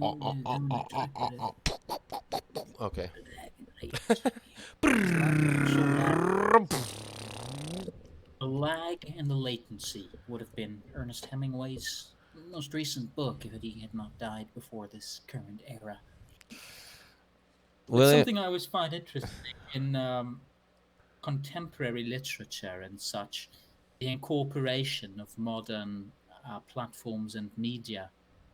It's something I've always steered away from in my writings in my work, but it's something that always seems to be so prevalent now that you can hardly get around it. And I always admire when artists incorporate it in their work in a comprehensive manner that it sheds new light on it. But also I find it's such a scattered landscape with the TikToks and the Instagrams and the Twitters and the whatever else we've got, the Twizzles and the Twitches and the Toodles and the Twerps and all of it. Okay, I got a question for William S. Burroughs. It's been 20 years since I went and saw a doctor because I'm afraid of doctors. What can you tell me as advice for medicine? The best kind of... Hold on a second. This is one of those things I got to get the right kind of gravel. Hold on. I'm not sure if I'm going to be able to get. All right, we'll do that one later. We'll do that one later. I got another one. Yeah. That one is tough, but you get that one pretty good. I get it, but it depends on the timbre. You know how it is. It's voices are funny things. They need to be in the right kind of mindset. Trying to get there, but I can't quite hit the bass. My bass is off. My bass is off right now, man. All right, Charlee Sheen. So I had my bass. Charlee Sheen. Charlee Sheen. Well, should be. Last weekend, me and my best friend banged 5-gram rocks because we have tiger blood. I want to know your best story about having tiger blood. Well, me and my dad, we once went to Saigon. We drank probably pints of the stuff. 5 pints of tiger blood. But, stuff takes a toll on you. You lose your stripes, you gain your stripes. You remember that scene in Hot Shots Part 2 where he's on the boat and he has his monologue from Platoon? And it goes something like... Don't hurt to it. Somebody once said, hell is the impossibility of reason. Well, that's what this place feels like, Grandma. Hell. And then the other boat comes by and you hear the monologue of Martin Sheen from Apocalypse Now. He's like, someone must have handed me the wrong dossier. This guy was a decorated war hero. And then they both stand up and see each other and they salute each other as they pass and they go, I loved you on Wall Street. Great scene. Hot Shots Part 2, out in theaters in 1993. Don't miss it. Don't miss it. Go back in time. Go back in time. Go back in time and get it. That's what you need. Well, Charlee Sheen really went through it, man. I saw him recently. He's doing a commercial with his dad now, and it's tough. He was kind of a hero of mine. Him and Emilio were just... I love those guys. They was good. Okay, here's one. Verner Herzog. Verner Herzog, why?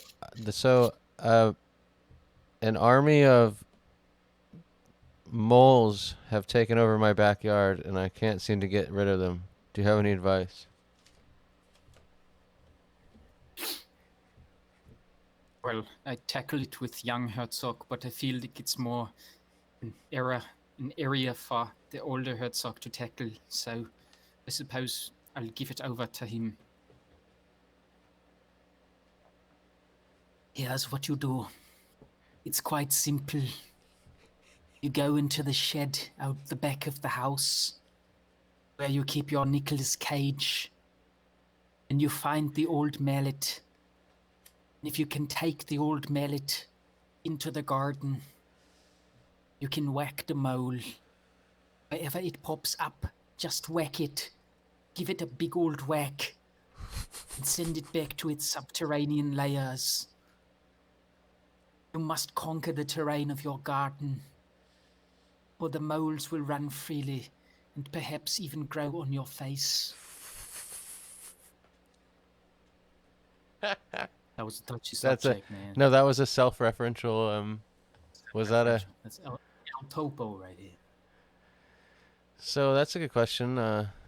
Some people say your mole is a racist Trump supporter. What do you have to say in defense? Because of the concentration of melanin. What do you have to say? What do you have to say in defense? It's time that you let more melanated voices speak. So you go ahead, holy moly. You do the talking for a second. That'd be hilarious if you pulled that out. Like, no, I'm not white. If I would, I have a mole. Yeah, I put a little mic. Just all my melanin is concentrated at one stop and punctuates my face. It's funny, you know, because my Ancestry.com, it came out as about 48% Western European, 48% Eastern European Jew, and 51% Western European, and then there was like 1% that's like North African. I think that's the 1%. That's so. You got me. You got me there. Oh, but it's North African, so they're pretty light-skinned. Well, I mean, not necessarily. I have a good friend of mine who's North African. He's a black guy. I mean, it's still, people think he's Indian or they think he's Mexican. Have you ever had a dream? Ethnically ambiguous. Have you ever had a dream where your mole talked to you? No, you know, I don't think I've ever had a dream about my mole. For as big of a space on my face it takes up, it actually very rarely occupies conversational spaces. But I will be interested. It's kind of a mute. Maybe it's mute. You know, I used to want to get rid of it, but it's quite grown on I me. like it. This guy. Holy shit. Bangers. One after the next. Holy cow. People are entertained, that's for goddamn sure. I can tell that. So, How do you know? from the chat. Are they putting eggplant emojis into the chat? Come on, chat. Apps and laddies and ladies. I Show think us your that they were features and your saying, eggplant I emoji. think someone said, there's a dingo in my Floods. kitchen eating all the Vegemite. Where's the, oh, okay. He's got a question for Australian. There's a dingo in my kitchen eating all the Vegemite. Where is the shotgun? Wow, you stumped me, mate. All right.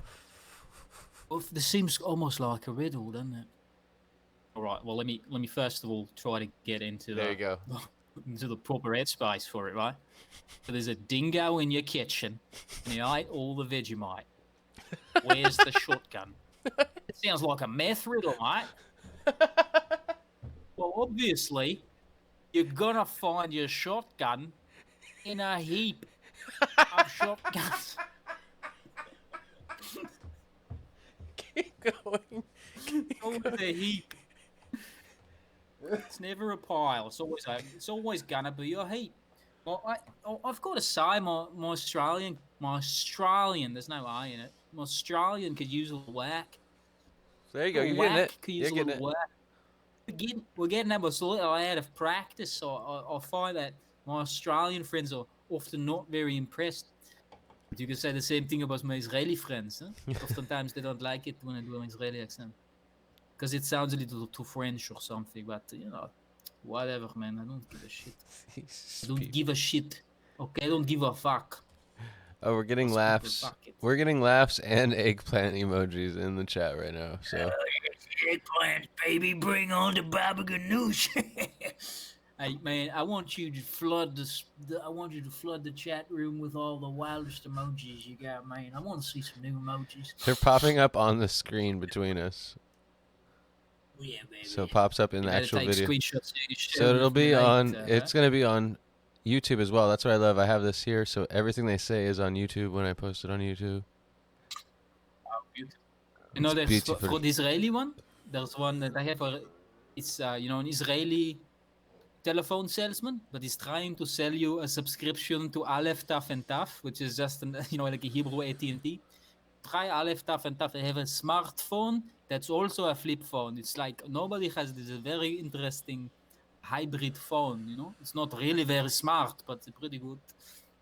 But only works with Aleph, Taf, and Taf. So very good deal. I get you a very good deal on it, my friend. Call me. We make a very good deal. How smart is it?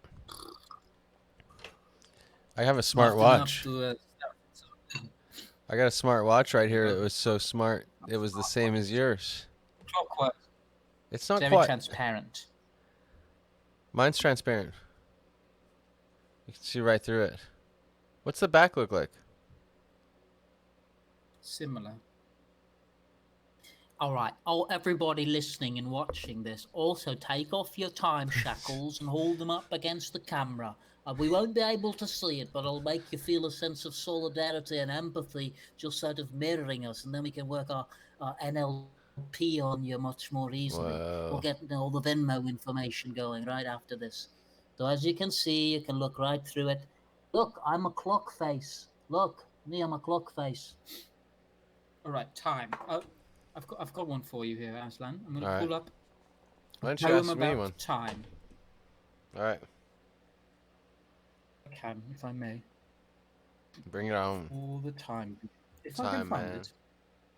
If you want to entertain the people in the meantime, you're welcome to. Old man time is coming with a rhyme. He's holding a satchel full of time. This time, it is a special kind of time with a special kind of time in a bag that You're will... rhyming time and time a lot. Time and time again. Right. One time, two time, three time, four. Pick up that time and put it out the door. Oh, right, here we go. It's supposed to be called For the Time Being. Or It's About Time, is that it? Here we go. All right. It's about time. Clocks. What a waste of timelessness. In cities, very few people have time. They have no time to be in the now, ever rushing to get to the future. They don't sense who or what is present. They have no time for eternity. Watch. Their wrists are shackled to time. Don't get me wrong. People in the present can be real inconsiderate assholes too, always denying everyone their past and future. Don't they understand we have other places to be, besides here and now? Last night, 324, 325, and 326 got rolled up into a spliff.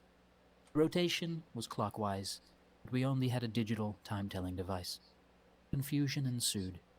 It took forever to get here, but when it finally reached me, I took a hit, and it tasted distinctly like 323.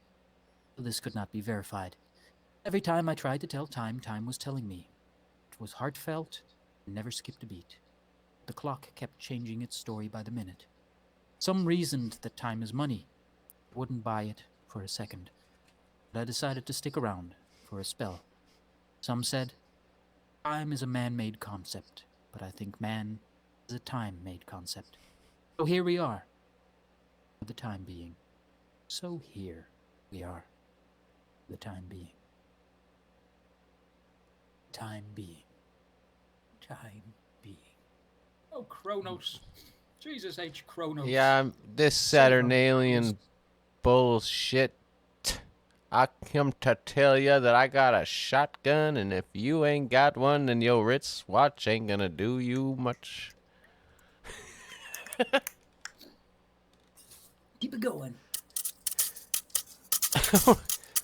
That's right. That's right. We on the big screen. Motherfucking's gonna scream with the hype in the chat. That's where it's at. I got another question. He said, is it bad that I chewed a condom like bubble gum? Motherfucking like drinking shots of rum. What you got to say? Was that an actual question from Yeah, the is it crowd? bad I chewed a condom like bubble gum? Like the dinosaur that attacked Newman from Seinfeld in Jurassic Park said. Is it bad that you chewed your condom like bubblegum? Well, that's one way to use it. What I suggest, however, is to just put them on your ears when you go to a concert. Otherwise, you might end up with hearing aids. Oh, god damn you with your puns. You're throwing me all over the map here, dude. You're like, I feel like I'm just in a boxing ring, just getting thrown from one side of the thing to the other. Give me another one. Give me another one. Is there really somebody chewing on condoms in your crowd? Because you really got. Cave Spider, I think he's just coming up. He's riffing. I'm sure he's just riffing. Actually, that's a Coneheads reference. Was that a Coneheads reference? Maybe it is. I think it is. It might be. I see your pop cultural references. I raise your pop cultural preferences. I love how you bought one of the best things you can ever buy. These? Yeah. Two of them. Yeah, I realized I saw this drummer on Instagram who was playing a cardboard box with these brushes, and I was like, I want some of those. They come in handy, just like. That's so funny. All the things in the world. You're like, yep. Everything is an instrument now.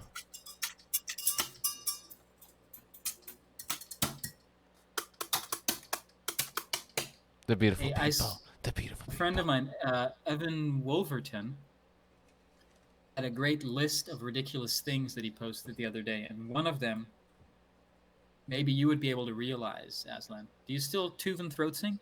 Yeah. One of the things on his list was Tuvan throat song cover of the Seinfeld theme. It's kind of anti. That doesn't really work, I don't think, because. Just imagine it though. Because the whole thing with. Yeah, the whole thing with Tuvan throat singing is they don't sing a lot of notes. It's all. You do like one note. But that Seinfeld theme was like.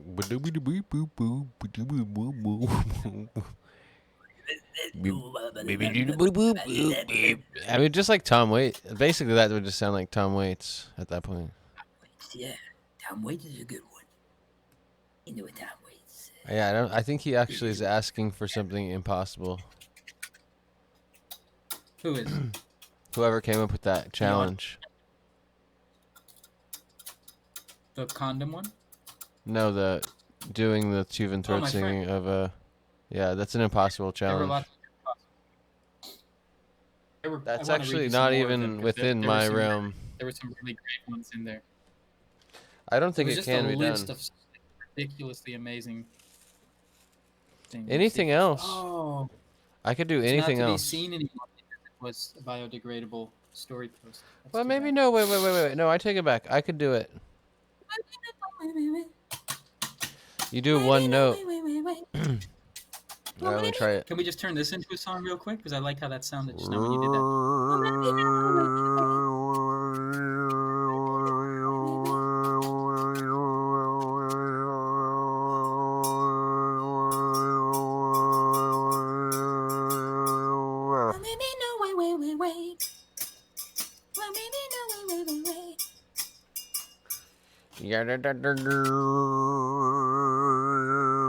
So, Aslan, is there any structure to your show, or just guests can just show up and do whatever they want the whole time? What is there like? Is there a goal to this? Are we trying to get to the bottom of something? What's happening here? What are the people looking for? Hey, you there? Hey, you out there beyond the stream, blowing bubbles with condoms in your mouth. Can you hear me? Oh, What they're do you saying. want? What are you looking for? Why are you here? They want me to Haven't play you a got song. better to do? Okay, so Just you, entertain. Are you not entertained? they want you to request a song from me. Right. I would like to hear you sing the one about the river. You know the one I'm talking about, Sinner, Sinner.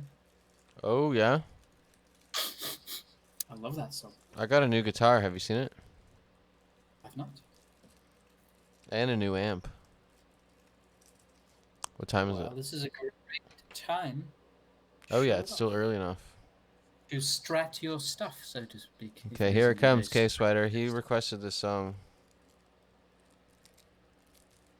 It goes do do do do do do do do do do do do do do. I know how it goes. So I'll make a little. Yeah, that's right. Is it on guitar or on piano? Tonight, it's on guitar. I don't know if I've ever heard it on the guitar. It's going to be spectacular.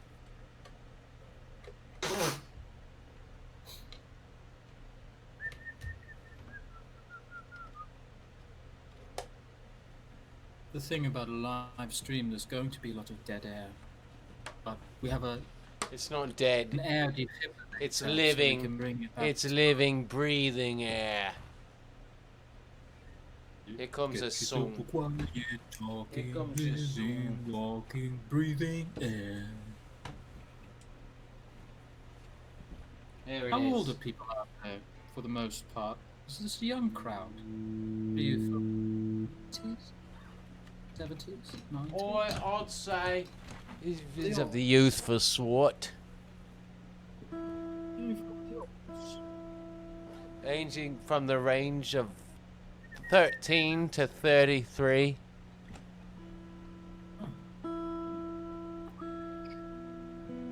I will mute myself so as not to disturb your song.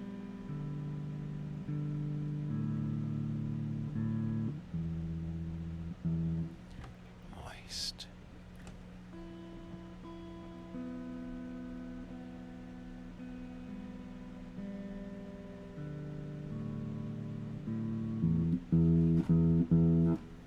All right, here you go.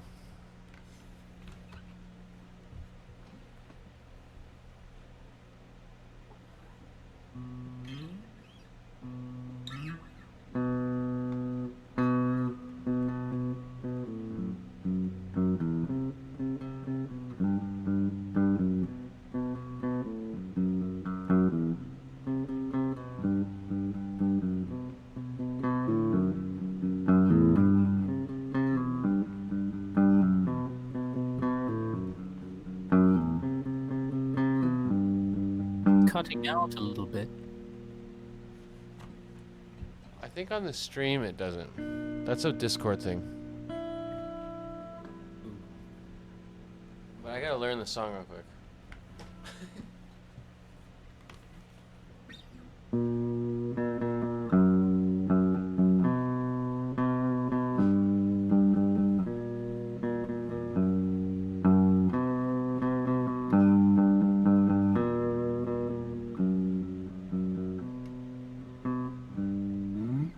Here it is.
I'm tired of doing the best job I can every day. It may hurt a little bit until we are through, and until then, it's okay.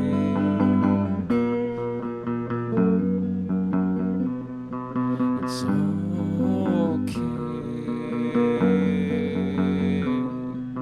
It's just fine.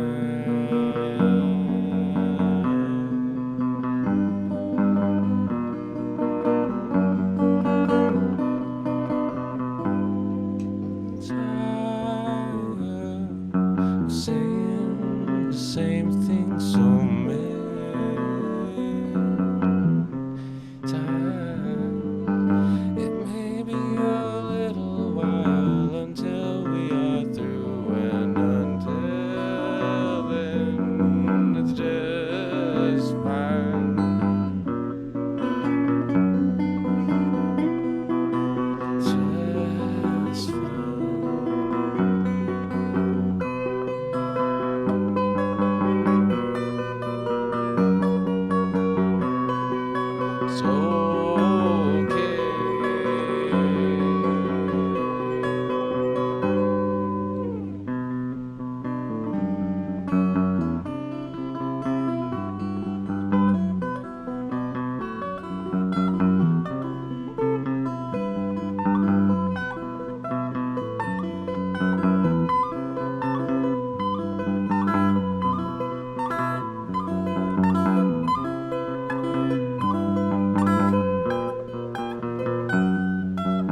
Remember the song?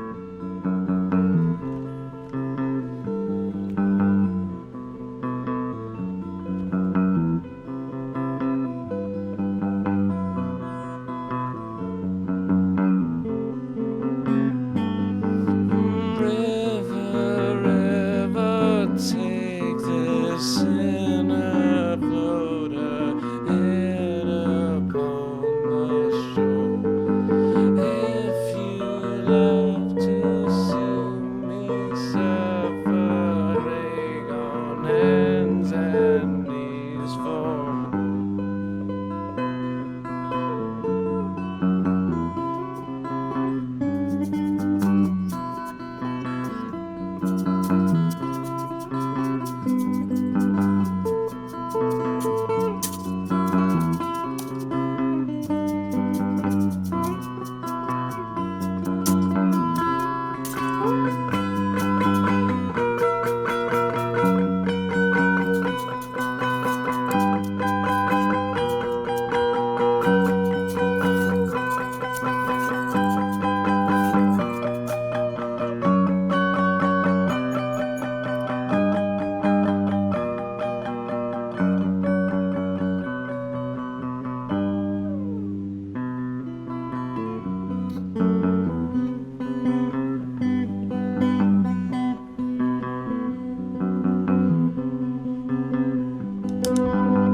best rendition I could do.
I did the best job I could on that one.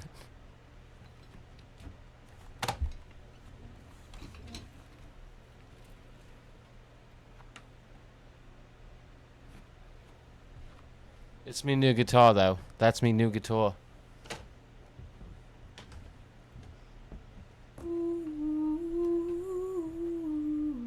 It's a fucking white one. It's a white good guitar.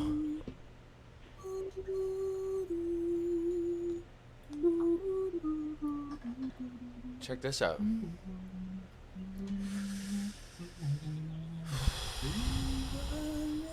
you think I can smudge the internet? Let's try it. What? Let's try to smudge the internet. I'm gonna try it. Okay, I've never tried this before. What do you mean, like sage, like? Yeah, you see this here? You see this here? He's trying to do some fucking voodoo magic, eh? You're going to smudge your sage wand across the interspheres to try and interfere with all the dissonance and cognition.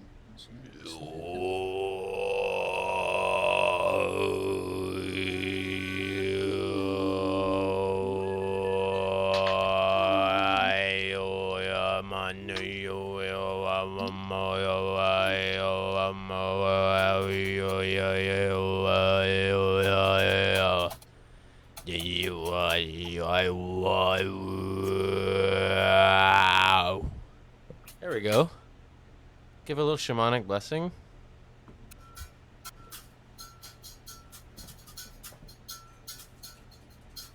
How long do you usually go on these episodes?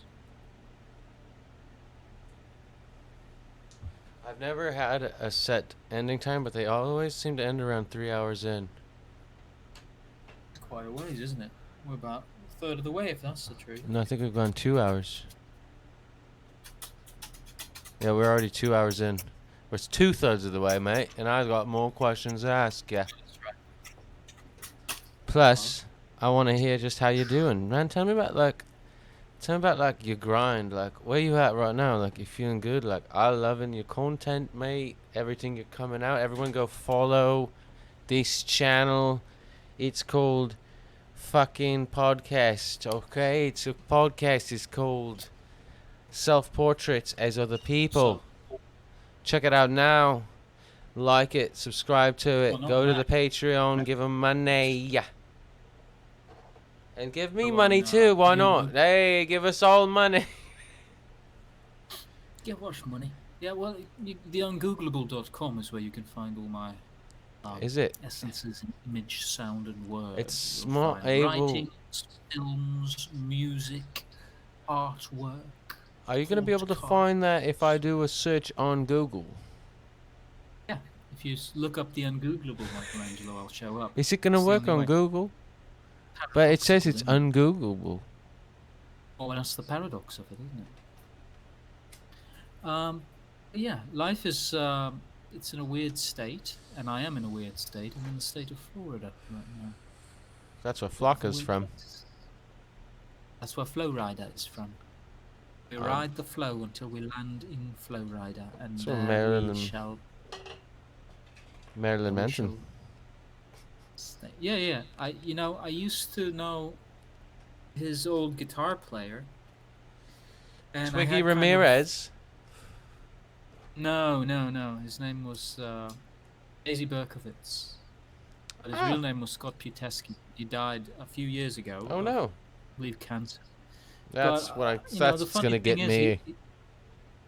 He was like peripheral figure in my world. Like, I'd met him a few times, and then he like slept with an ex of mine. We were kind of in an interim period, and so he was always kind of like this figure in my head that I didn't like. And then he died recently. So let that be a lesson to all of you motherfuckers. Oh, I hope you like me.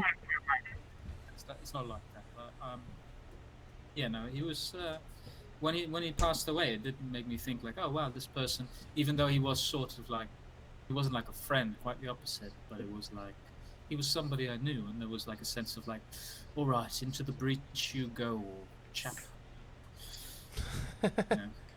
Hey, bygones be bygones. He's probably woke up as someone else, or himself again. I mean, or maybe his remains have merged with the birch. You never know. You ever done D&D before? You know I've done DMT before.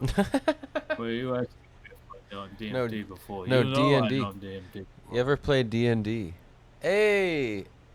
Oh, Arsene is in the chat saying, is that who I think it is?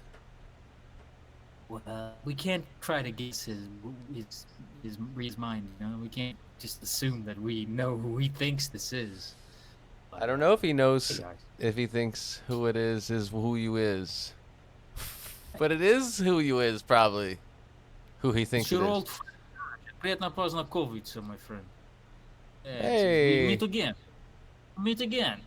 Long time no seeing, huh?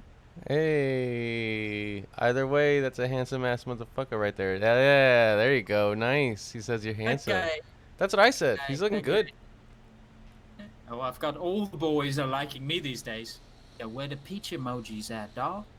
We got all these eggplants, but where the peach emojis at? Is what I'm asking. Yo, Arsene is a talented motherfucker right here, man. I really liked stuff he was doing back in the day. I don't know what he's been doing these days. That Dacha? You talking about Dacha? Dacha was solid. And the Plus, stuff he did with you, and stuff that I've heard him do. He's just solid producer kind of fella. So I hope he's still doing that kind of stuff. He's got a family. He's got a wife, a kid, a job. Bro, are you still doing music, Arsene?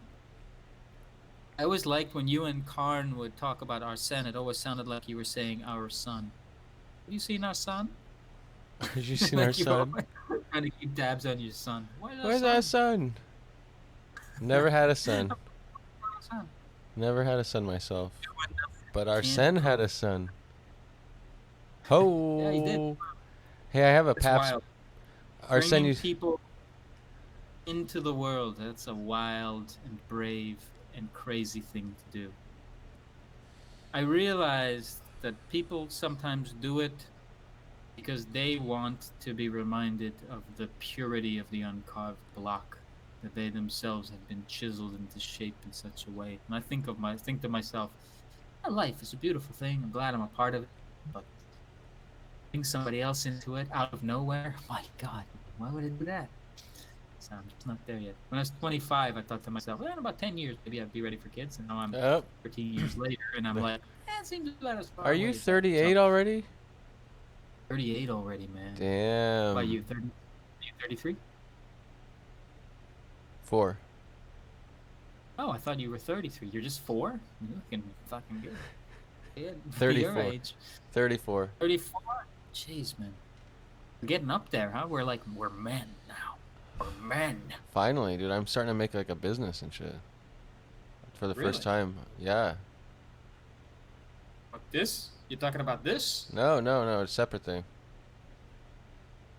What kind of business? This is what I do for fun, and I love Twitch. It's great, but it's just for fun, dude.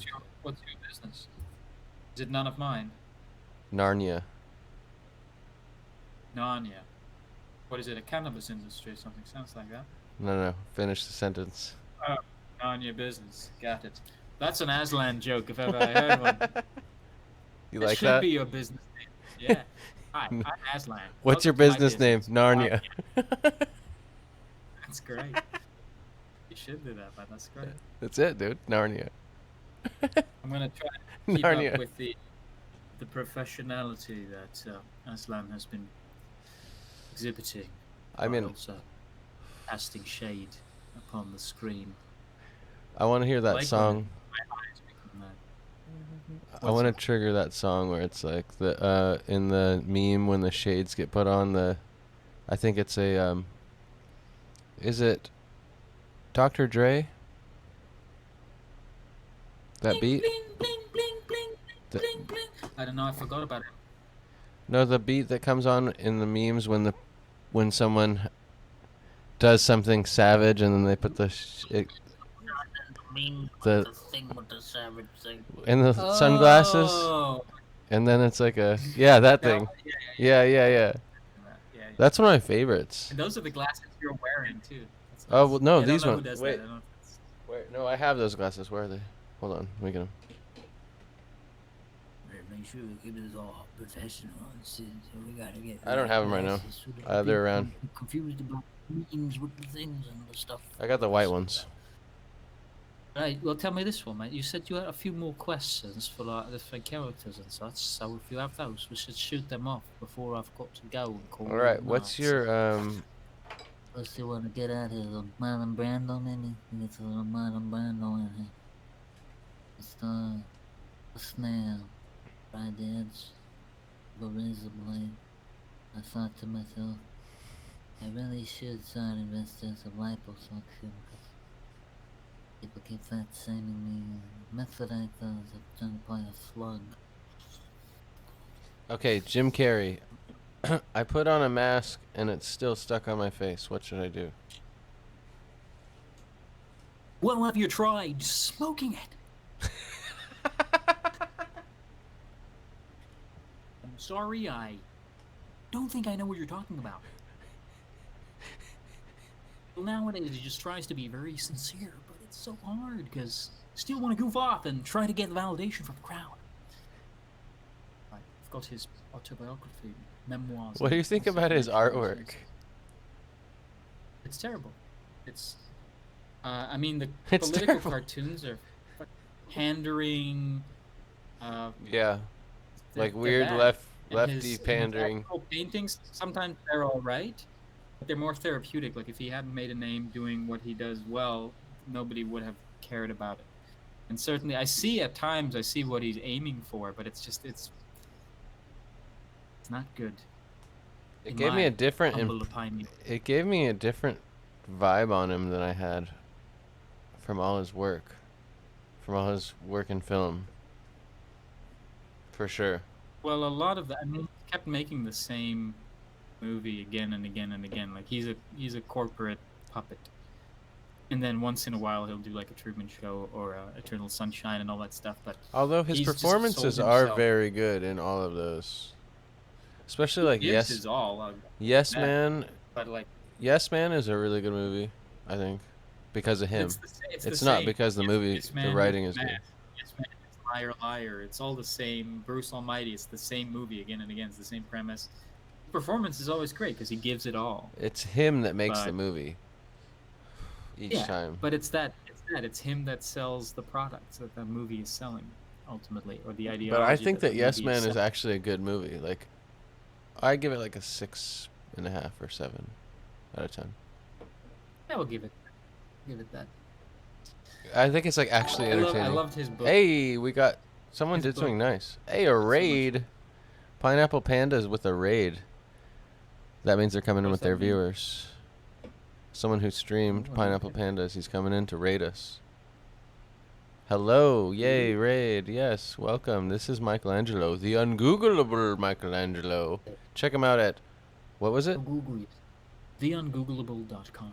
TheUngoogleable.com. Whatever you want to see there. You want to watch movies, you want to watch artwork, you want to listen to music or listen to a podcast, you go to the Ungoogleable.com. There's a whole world there for you to unearth. So why not go there, but not right now. Right now you're watching us right here. We're really happy to have you here. You and your +2 or whatever, so you're coming rated.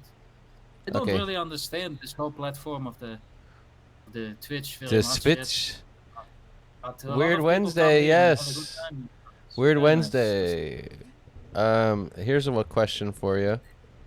This is, I want Zizek to ask Jordan Peterson if he has any tips on how he could keep his room clean because it's very messy.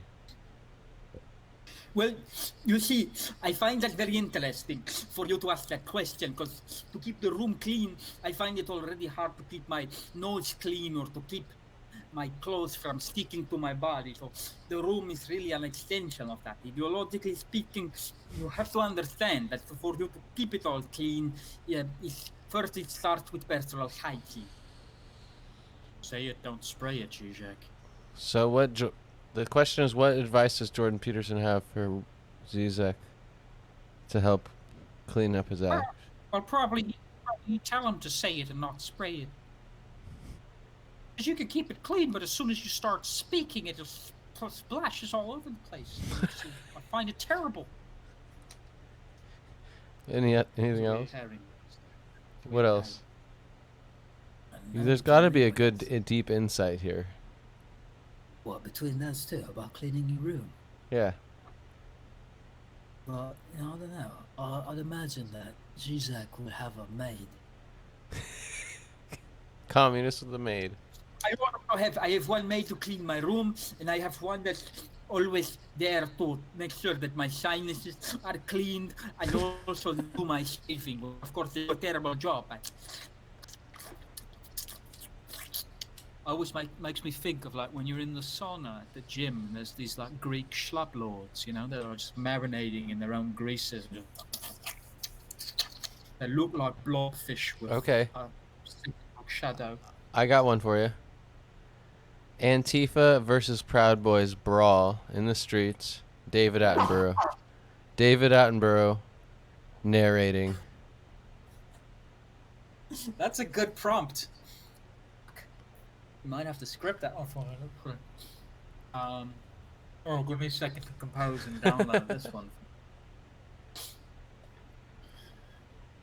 It seems that there are two groups encroaching upon each other's terrain. Oh, one of them is led by Darren McInnes. The fellow looks like he's run away from a vaudevillian circus. He's got a little curly mustache. Seems like a rather cute vaudevillian thing to have. But if you look closely, you'll notice that he's sharpened the edges so as to easily stab his opponent. This is the mustachio equivalent of a shank. And here on the other side, the other group encroaches. They dress entirely in black, so as to exemplify that not only do Black Lives Matter, but also black attire. They call themselves Antifa, and they are of course married to Uncle Tifa. That's all I've got for that one, mate. That's planet Earth in a nutshell, isn't it? There's one. He seems to be wielding a baton. Oh, he's lit the end of it. It's not a baton at all, it's a peace pipe. And he passes it on to the other side. He quickly put it out in his eye. The man in the land of the blind, the man with one eye, is said to be king, had it not been for the fact that people had entirely lost the concept of seeing altogether. But don't you understand? I have an eye. Don't you understand that I can see? He screams as they extinguish his life in an ashtray, marked America Great. Once more. Man bomb. Man. I had to rebrand it because we've moved out of that territory. And That's beautiful. It's David Attenborough at his finest. Right there. And then I got one more question. When Sacha Baron Cohen did his David Attenborough impression, it was just terrible. It was a terrible Attenborough impression. Terrible. Yeah, you can't win them all. You can't win them all. No, you can't. Certainly can't. William S. Burroughs. I've never had.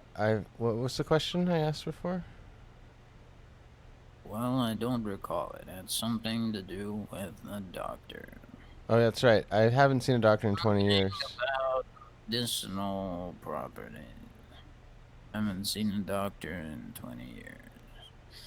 They say that the word moves 50 years slower than painted picture. So let me paint you a picture of the world of medicine. In 10 years, I'd go on tangents hunting young boys in bars, and their youthful vigor would rub off on me in wondrous ways. And by the time I'd find myself at the end of my stash, I'd have 20 or 30 young boys splayed out around me. Proboscis frumpled up like used syringes, and I'd think to myself, oh boy, I could inject myself with 20 more to keep me young. That's my Burroughs, and I'm sticking to it. That's pretty good, man. Really fast the beat. Do you do it? Only one that sounds like he's dying. Do you do an Allen Ginsberg? Do you have an Allen Ginsberg? No, Not yet. Ginsberg.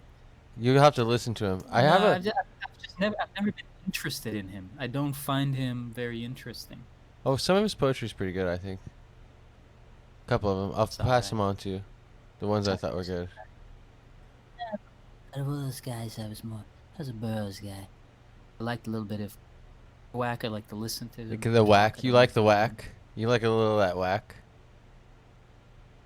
Like a little whack. You like a little whack? A little whack. I was more of a Alan Ginsberg than a Whack. You know my favorite moment in the movie Naked Lunch, where the Bill Lee, which is the Bill Burroughs character, shows up to settle a dispute between Kerouac and Ginsberg. And Kerouac says, no, man, it's all about that first impulse. When you're writing, you just gotta let it flow freely, man. The first thing that comes out, that's the thing, and you don't rewrite it. Rewriting is a sin. Then you get Ginsberg, and he goes, no, for me, it's all about guilt. Guilt drives the writing. You have to constantly rework it. You have to rewrite every single word. And then Burroughs shows up, and they say, what about you, Bill? What do you think? He goes, exterminate all rational thought. So he's trying to get into the. So good. He's trying to get into the trance then. He's in the zone. But he's also an exterminator, so it's like there's Right, extra. right. That's what he's doing when he's exterminating these creatures. Is he's actually exterminating the machinery of the mind, you know, so that something pure can come from that deconstructed space. I mean, he did a good It's job also of about exploring that space. cut up. He did a ton of What's that? work. I feel like he just exploring that space, that dark, subterranean, human space. He also had great insight into the kind of the surveillance state mindset. Yeah, for sure, I think he definitely. was quite excellent, but I just like the way he was able to just drift through like fever dreams and dream imagery in his writings. But also, just not, it doesn't feel healthy reading his stuff. It's just after a while, it's just a line of idiots shitting into the dusty horizon line for the. You're just like, what the fuck, dude? Like, why does this whole thing feel like literary sodomy? Yeah, right. You know, like why does it feel like you're constantly rubbing the tip of your cock against my third eye? Just let it go a little longer. Start feeling good in your whole body. There'll will be an feel like alien who wants to touch you. Yeah, It's that's like what it it's feels always like It's some like a non-human spell. being. Yeah, it's like you're going through an abduction scenario, but the spell doesn't quite keep, and you're still aware that you're just being probed by this old pervert. But no, just remember, it's aliens doing this. You're like, Bill, Yeah, I can right. fucking see you doing this. Aliens are doing that. I It's the need more doctor. heroin if we're going to go there. Just remember, it's just the doctor. Just Dr. Benway. Not Dr. Ben Gay. No. Fella right there. It's nice when the Burroughs flows. It flows very nicely. But when it doesn't flow, it doesn't very flow. When the beats flow, and what I say, you did a good Attenborough. You haven't done Siri yet, so Siri, where's my car? That reminds me of a film from the early 90s, or perhaps the late 90s, called Fellow, Have You Seen My Vehicle? You recall this film, Aslan? And So- laughed at the light. That's what I want to know. In 400 feet, there will be a cat crossing the road. How do you know this, Siri? How do you know what will happen next? Cat will be a black cat. It will glitch out momentarily. That's about all the Siri I've got for you right now. It's mostly just a lot of this. Mechanized thinking and speaking. With slight emphasis placed quite wrongly. Ding. Okay, Fellow, okay, I where want are- Gandhi. Here's one. Gandhi at the southern border of the United States. Why there should be a wall. I don't know if I do a Gandhi. Do I do a Gandhi? You said you did. All right, fine then. Let's do Osho. Why he should be able to have his own town.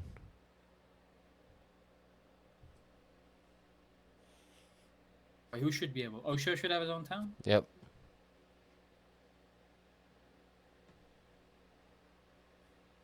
This town is your town. This town is our town. From California to the shores of our town. This town is meant for you and me.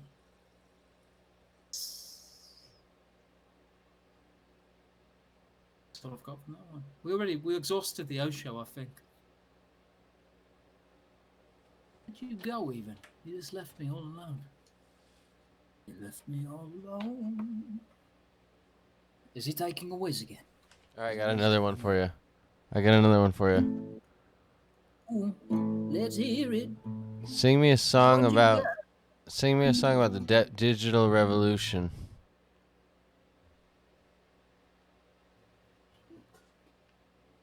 We once greeted one another with X's and O's. Now we don't even wave or say hello. Am I alright, or am I transforming into ones and zeros? Digital analogy, I've lost my way home.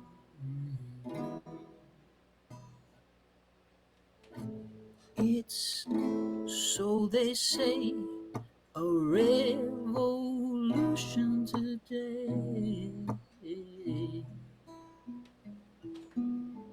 But one another feels so separated.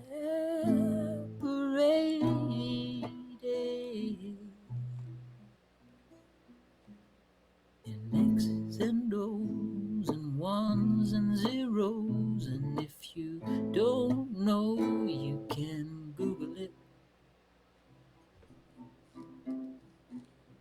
But it's ungoogleable. Michelangelo.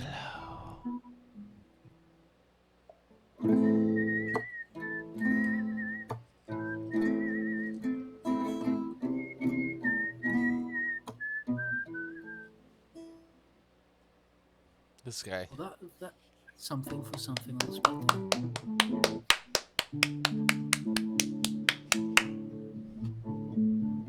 Yay! And I'm back. Oh, it's like our faces are at the same time together. Whoa. That's crazy. That's crazy town. Are you guys ready for that kind of crazy town business? No way. No way. No way. Ho!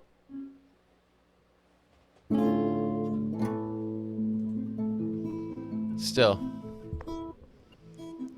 Can you take up the space that I'm taking up on the screen? Yes, you can. There you are. Take up the space and bring it down. Bring it down now. Bring it down now. Bring it down now. Up, tune it out, phase it in, and spread it round. Spread around now. Spread around now.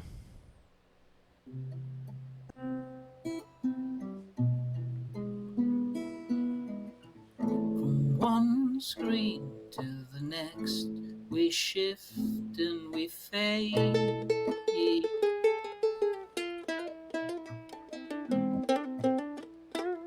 Aslan and I go back in the day.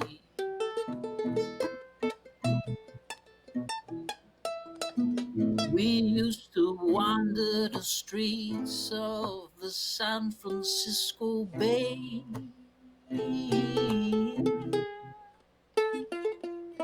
He said, "Hey, painter, what you painting?" Hey. I say, "Hey, painter." Then he said, "Hey, painter. Do you think that aliens came and spliced themselves into our DNA?" I said, maybe, not for me to say, and I'm painting anyway. Ask again another day.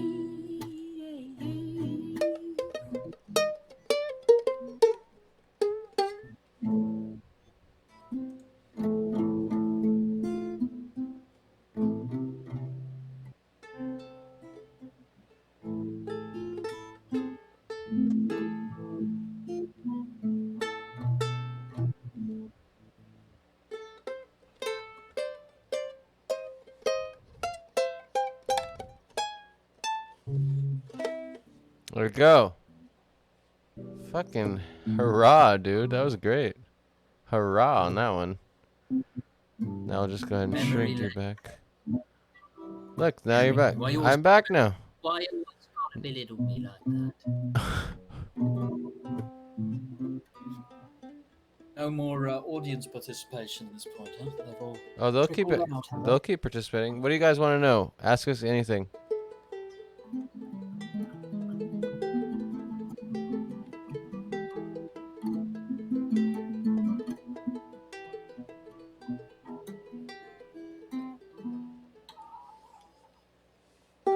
Today it's been nice having these conversations because I had like a 2-hour chat with my friend Ramin Nazer of the Rainbow Brain School podcast, and now this, and it's nice because it gives a sense of connection, at least to be talking to another person, and reprieve from all the scrolling that goes on. And how's everybody doing out there? Is everybody are you feeling connected? Yeah, how are we connected? Tough in these days, man. It's real tough in these days. I started making chocolate. That's been quite. You made your own? I make my own now. Did you grow the tree? Nice... No, I ground the nibs, or I just use the powder, and then I add basically a cup of chocolate and then a half a cup of maple syrup and a half a cup of coconut oil, and I put it in a form.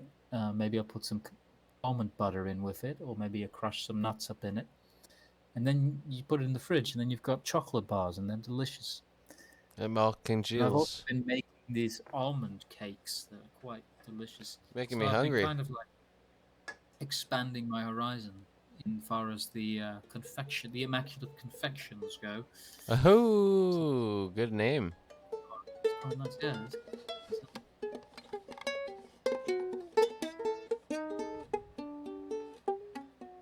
How about the drug song? Can we hear the drug song on that ukulele?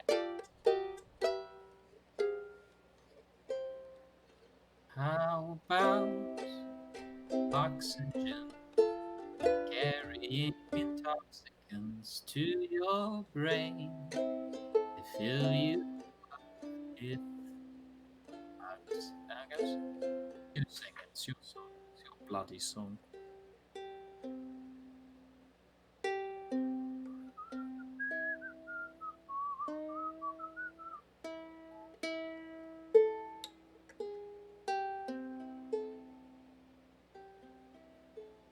My dog has fleas. That's a great song. My dog has fleas. My dog has asthma. My dog has fleas. Your dog has knees. My dog has asthma, and your dog has its cheese. Yeah, it's a great song. It's an old ukulele tune from the Pleiades.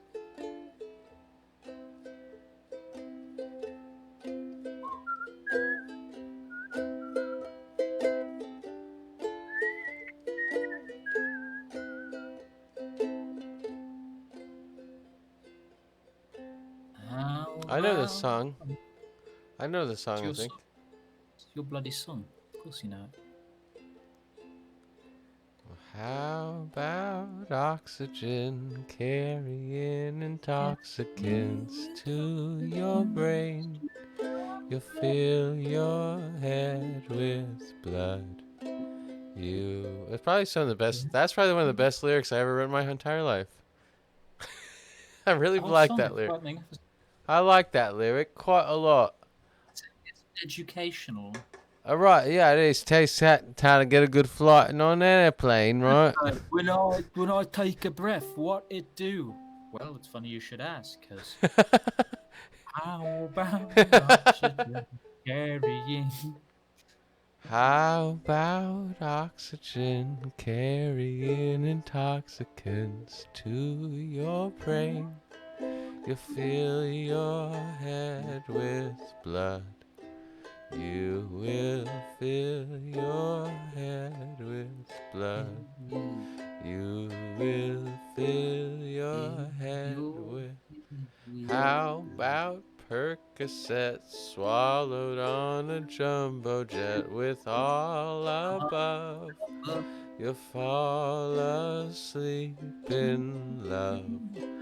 You will fall asleep in love. You will fall asleep in love. You will fall asleep in love. You will fall asleep in love. The just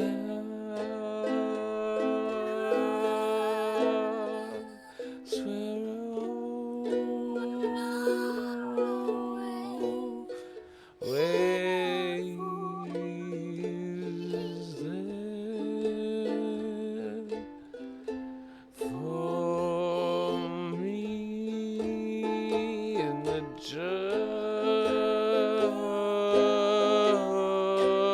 always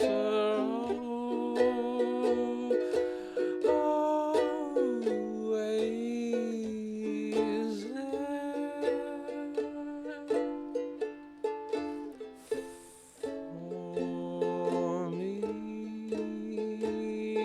Well, how Western medicines fills your ass full of carcinogens until they're done to fill you up with drugs. They will fill you up with drugs. They will fill you up with not life suitable prescription pharmaceuticals that cost too much and kill the ones you love. They will fall asleep in love. They will fall asleep in love. They will fall asleep in love. They will fall asleep in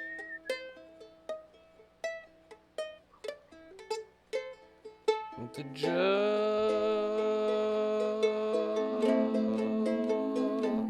are always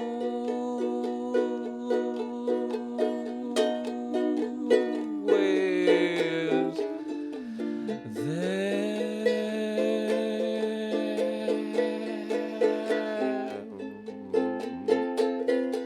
for me in the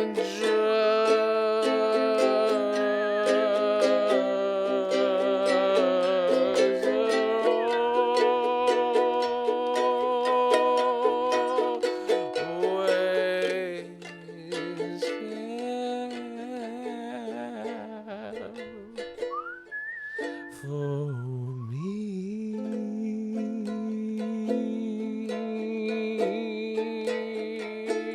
Yeah. It's the sky. It's so weird to me I can't do the end. that cuts out so much when you play it that I can't hear it on here. I have to listen to it on the other, on the live stream side of things. It's just so weird.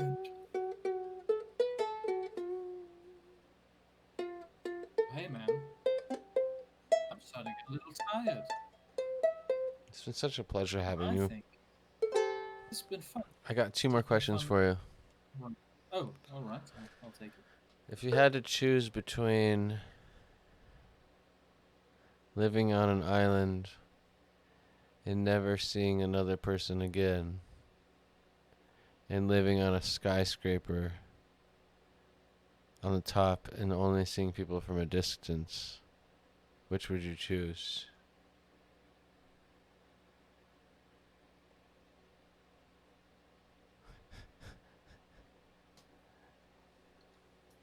I would live, since it's hypothetical, either a Skryland or an eye scraper. Oh, an ice scraper? Never see people from afar again. That's the lesson here, folks, is that if you're given hypotheticals which could potentially work as spells and self-fulfilling prophecies, to always scramble the channel so as all sense is lost and new sense or nuisance is made. You heard it here first, folks, wherever it is that we are now hearing things. Hear it now, hear it now, hear it here now on the Aslandy Show. You gonna go to bed, my dude? Is that what you're saying? A boot? Boot, my...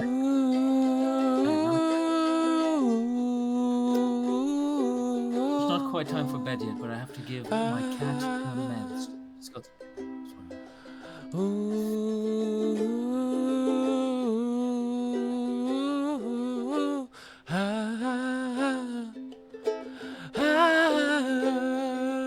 Somewhere over the rainbow, bluebirds fly. Well, bluebirds fly over the rainbow, then why can't I when lemons smell like... Wait, sorry. Okay. Anyway, so I'm loving... This is my impression of a fat ukulele player. Hey, don't call him fat. He's dead. Well, it wasn't specific. It was just a random impression of a random fat ukulele player. Just a random fat dead guy. Just because you happen to be playing the song of a fat dead ukulele player doesn't mean that that's who the impression was of. I would have said his name if it was specific, but it wasn't specific. It was generic. All right, let's play a game. Guess the song and you sing it.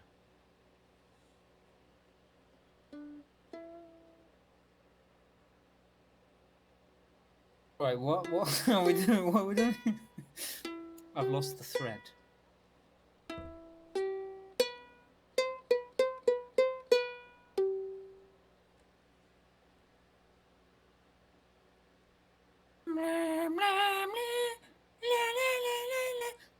The world of pure imagination. Yeah, there you go. You got it. You got it. Can you sing it?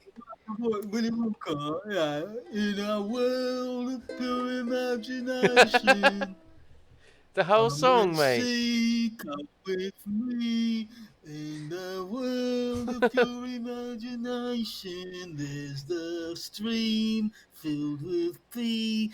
In a world of pure imagination, there's a dwarf covered in orange. In a world of pure imagination, down the street, come have meat. At the market of pure imagination, drink a beer, acting weird. It's Weird Wednesday. And you see, you're with me in a world of constant masturbation. Sorry. Of a compulsive masturbation. Come with me to my room for a world of compulsive masturbation. That's how we come up with our script stuff. Is from hanging out, and we come up with a movie. One little movie at a time. Like, I like to think of podcasts and live streams in a couple of ways that you could go about them. One of them is thinking of it as a brainstorming session to come up with a title for the episode, which is a very meta approach. The other way is to think of it as a think tank brainstorm of random ideas to put together and to somehow create a semblance of a worldview that hopefully will rhyme or will sound like you could take it with you to a world of pure imagination. It's called Willy Wonka. It's like, in a world. Willy Wonka. You got it. You got it there. Oh my God. You got it. That's a winner. 6 people are watching us enjoying that joke. I hope so. I hope to see some eggplant emojis for that one. I think we've earned it. And What chocolate bar? pure imagination.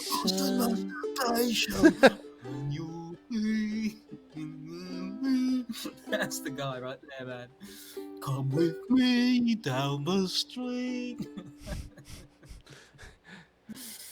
It smells like pee in the alley. Come and see the pure masturbation.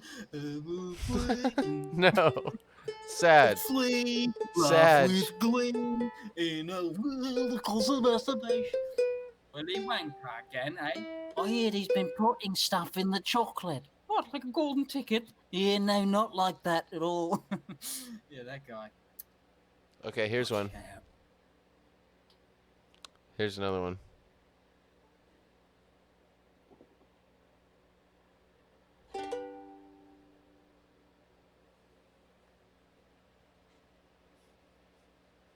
I'm gonna need a little more than that, son. You're gonna have to give me a little more to work with. Maybe a second note or something. I can't do it. Okay, here we go. Composure. Here we go. I have to think of a song here. Okay, here's one.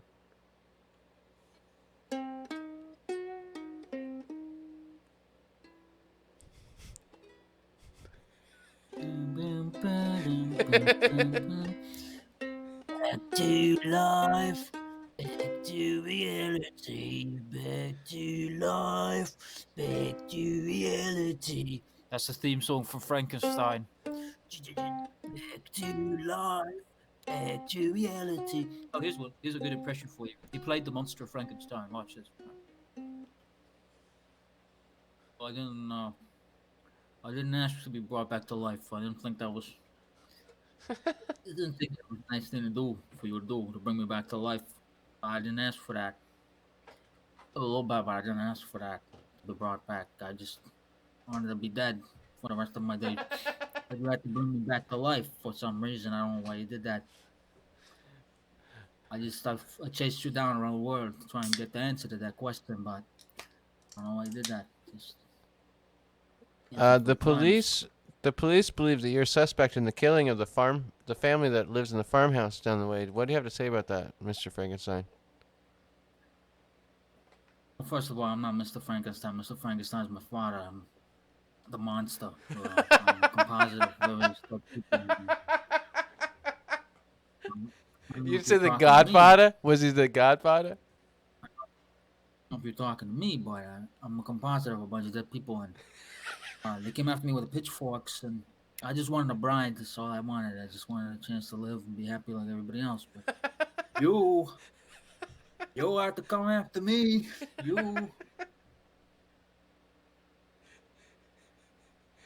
What did you do wrong? What did you do wrong? Hey, De Niro or me?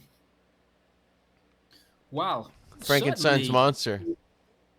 Imagine if they'd gotten someone else to play the monster. It would have been quite a different story. You know? Imagine. Okay, let's try out. Okay, yeah. Christopher Walken. Let's try out Willy Walken. All right, let's see how that works. Wait, Willy Wonka? Christopher Walken. Yeah. Okay, so Mr. Walken, I'm turning into a big fucking purple balloon. Wow, you see, kid, that would be your problem. But we can always, if we want, dance in the world of pure imagination. Just come with me, and you'll see. Hey, look at me. I don't freaking know. Oh, here's one. Okay. Would be an okay. Mr. Walken, can I have all the candy? No. See, for the longest time, I had to keep this candy stuck up my ass. No, kid, that's not chocolate. That's an everlasting gobstopper I kept stuck up my ass. Yeah, that's great. Where that goes. Oh my god. Oh my god, I love that. What these mashups are incredible. These are pretty fun. I'm still kind of in the De Niro one. I'm just really enjoying because it's fully immersive, you know. So okay, It's it's kind of like analyze Yeah. this, but you're Robert De Niro. I'm the psychoanalyst. So tell me what's going on at home. What's going on with me? I want to know what's going on with me. At home. It's fine, Doc. Everything's fine at home.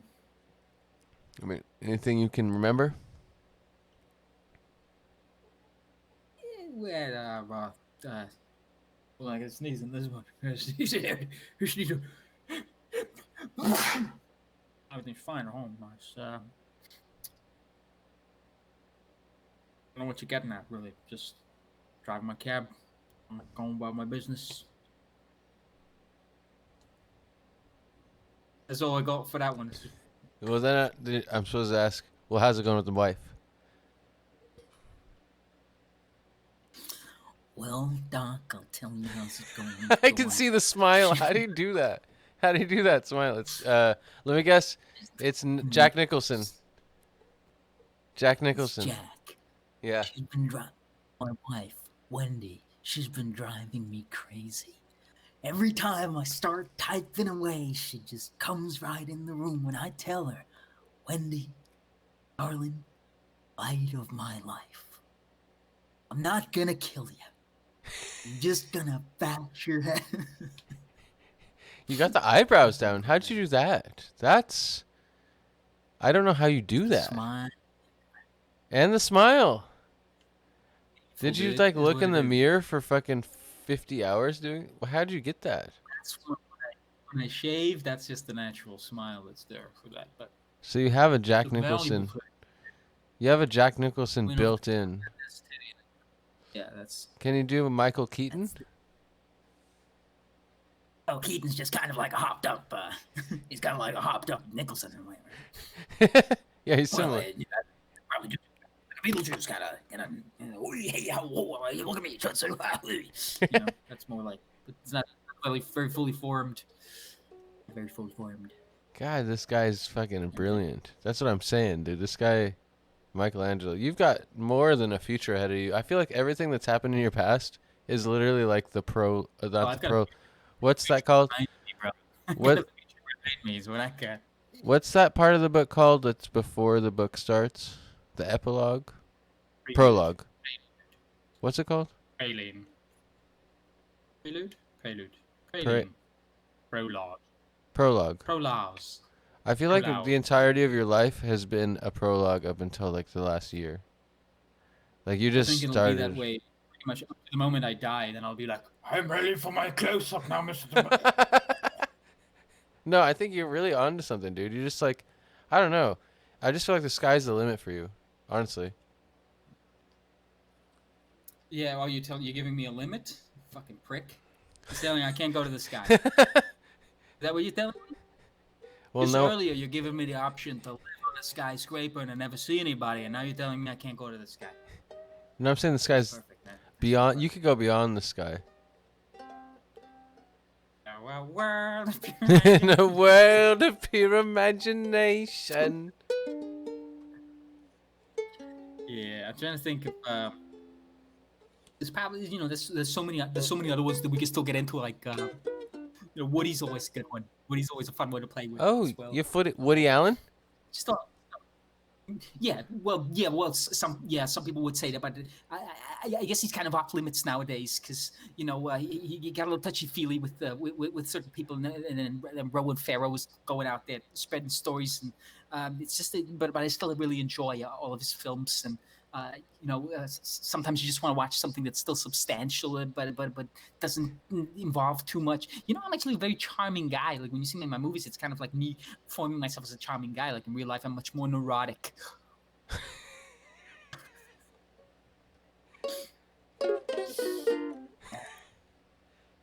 Great guy. I like his work a lot. I don't know what to. I always feel like I'm gonna say this right here, right now. this isn't even political. I'll say this right here, right now. My stance on that kind of thing is that's best left. Like here's the way I'd put it. If he had no scandal, I would care the same amount. What's that you said about a nose candle? No scandal. Was he caught nose candling? Does that sound forgivable, man? Because, you know what I mean? Like, I just know his movies. I don't know anything about the guy. So whatever these people's personal life is, if they go to jail and shit and they never make a movie, I don't know. That's how it is. But it's not my... Grant leniency to it's not my dean. You know what I mean? The geniuses are allowed to be monsters because they have to examine the dark recess of the psyche and the soul. And sometimes that comes out. And I mean, that's the thing, you know? If you look at somebody like Kevin Spacey, the reason we love him in his films is because he is that. And it was clear also, the one thing that he got, like, entirely canceled for is completely... was completely common behavior. Like, it's not even that the thing he got nailed for wasn't that scandalous. In my opinion here right now, live on the Aslandy show. I'll tell you that. You mean rape? You mean rape? No, I call that induced homosexual. I call that induced homosexual activity.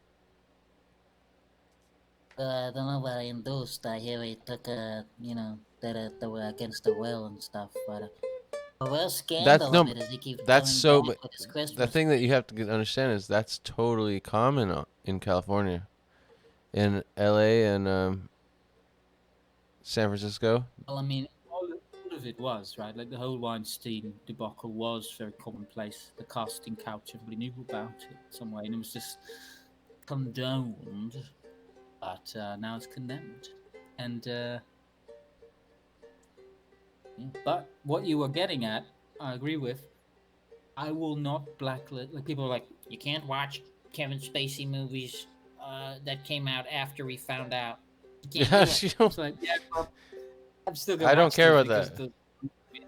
It's like that with some like brands. They're like, well, the owners support such and such a. Beat his wife, so it invalidates all the good stuff that he brought out into the world. Yeah. Like, yeah, but no separate instances, and like, yeah, I'm not gonna invite Gandhi over to my fucking garden party. Well, people say COVID. John Lennon hit his girlfriend, so it's like nothing he ever made was any good. It's like so silly. It's just such, or like whatever. Just holding people to the standard of like, it's almost like religious, you know. There's an element of it's more like puritanical than anything. It's like we gotta root out the sinners, but the sinners just whoever conveniently falls within the realm of the blast zone, like whatever. So it's like everyone's got a bunch of cannons, right? And whatever's like, oh shit, I can aim at that. Boom. Well, that's the and that's the whole thought process. Just like with Peterson, that becoming a public persona, he made himself vulnerable to these. He already was a public persona though, because he had been putting out his fucking videos on YouTube for a long time already. Nobody watched those until he stepped into the line. I mean, he already he had a lot more viewers than I got on my videos already before that. That's not saying a lot. No yeah, offense. it's not. It's true, but he also did it for years too. Before. Yeah. Well, if you watch The Lion King, you'll notice, for instance, that the hyenas are completely disenfranchised, and here comes this scarred up, wounded lion who's the lesser. He's not the alpha, but he wants to be, and he figures he could lead this lesser people into the Shadowlands by promising them things. You see, and he plays into their woundedness, and then he sings them a song in a kind of Leonard Cohen timbre where he talks about being prepared and rallying up the troops, you see. And well, I would want to ask Jordan Peterson, you know, like, what should we do to grow some cojones, you know? What are we going to tell the snake? When you see the snake... I'm not going to tell you that. You're going to have to read my second book, there's 12 more rules in there, and one of them has to do with the rule of cojones. So there's another rule that has to do with the cajon, like the drum. You see, that's rule number 7 in the new book, and rule number 9 has to do with the cojones, which is of course masculine rule. But if you want to emasculate somebody, you can end up with some cojones as well. You see, and so on and so forth, and so on and so forth. You know who's hard to do is someone who's never been recorded, like James Joyce. Like, have you heard James Joyce? Yeah, because actually, I'm putting out a little book in the next, like within a month. I hope to have it printed up and out, called "The He and the She of It," which is a line from Finnegan's Wake. That's what I titled it after, and the line is in the sound of James Joyce. He goes, "Every tailing has a telling, and that's the he and the she of it. Oh, for here we go, and it's all basically sounds like that. And it doesn't matter what he's saying, it all just sounds like the musicality of the language. Just the tongue just labouring on, lingering lower and dangerous road. And all such sounds like word association games, but you don't really know what he has to say about it. But it all sounds very nice and oh my god, it's a bit old what I say. Not old, but it's a bit. That's what he sounded like, James Joyce. James Joyce. Every telling has a tailing, and that's the he and the she of it. Actually, I'm going to send you a little invitation clip, because I want a musical interpretation, like little micro songs of these verses from this book to promote it, and I'd love it if you would be able to compose Prometheus? a little micro song. So I'll send that to you. It's a Prometheus? Is that what you said? Is that the one you're doing? No. It's called The He and the She of It. And it's a book of verses about a he and a she, about like relationship dynamics. Well, they've been illustrated by 35 different artists, and I want to have like different musicians do like micro musical compositions based on it as well. Dude, that's a dope. I would do that all day, all night. Well, pretty much just for a couple hours, and then I'd be like, yeah, there's the song. Exactly. That's all it takes. It's just a couple hours. I know that you could put something together quite nicely. So I'll send you that in the next. To hopefully get that going. And if any of the listeners are interested in this, just make sure that you follow me on my platforms. Just, the Instagram's the easiest one to keep track of it. But if you want to join me, patreon.com/voiddenizen, you can do that as well. So what's the Instagram? Is that Void Denizen? It's Void_Denizen. VOID_DENIZEN. And if you follow that one, then you keep up with anything that's going on. But if you want to really go look under my skirt, look up the skirt of the cosmos and see the secret secretions oozing effluviously, then you just go to my patreon.com. All right, so let's get into the heavy hitters now.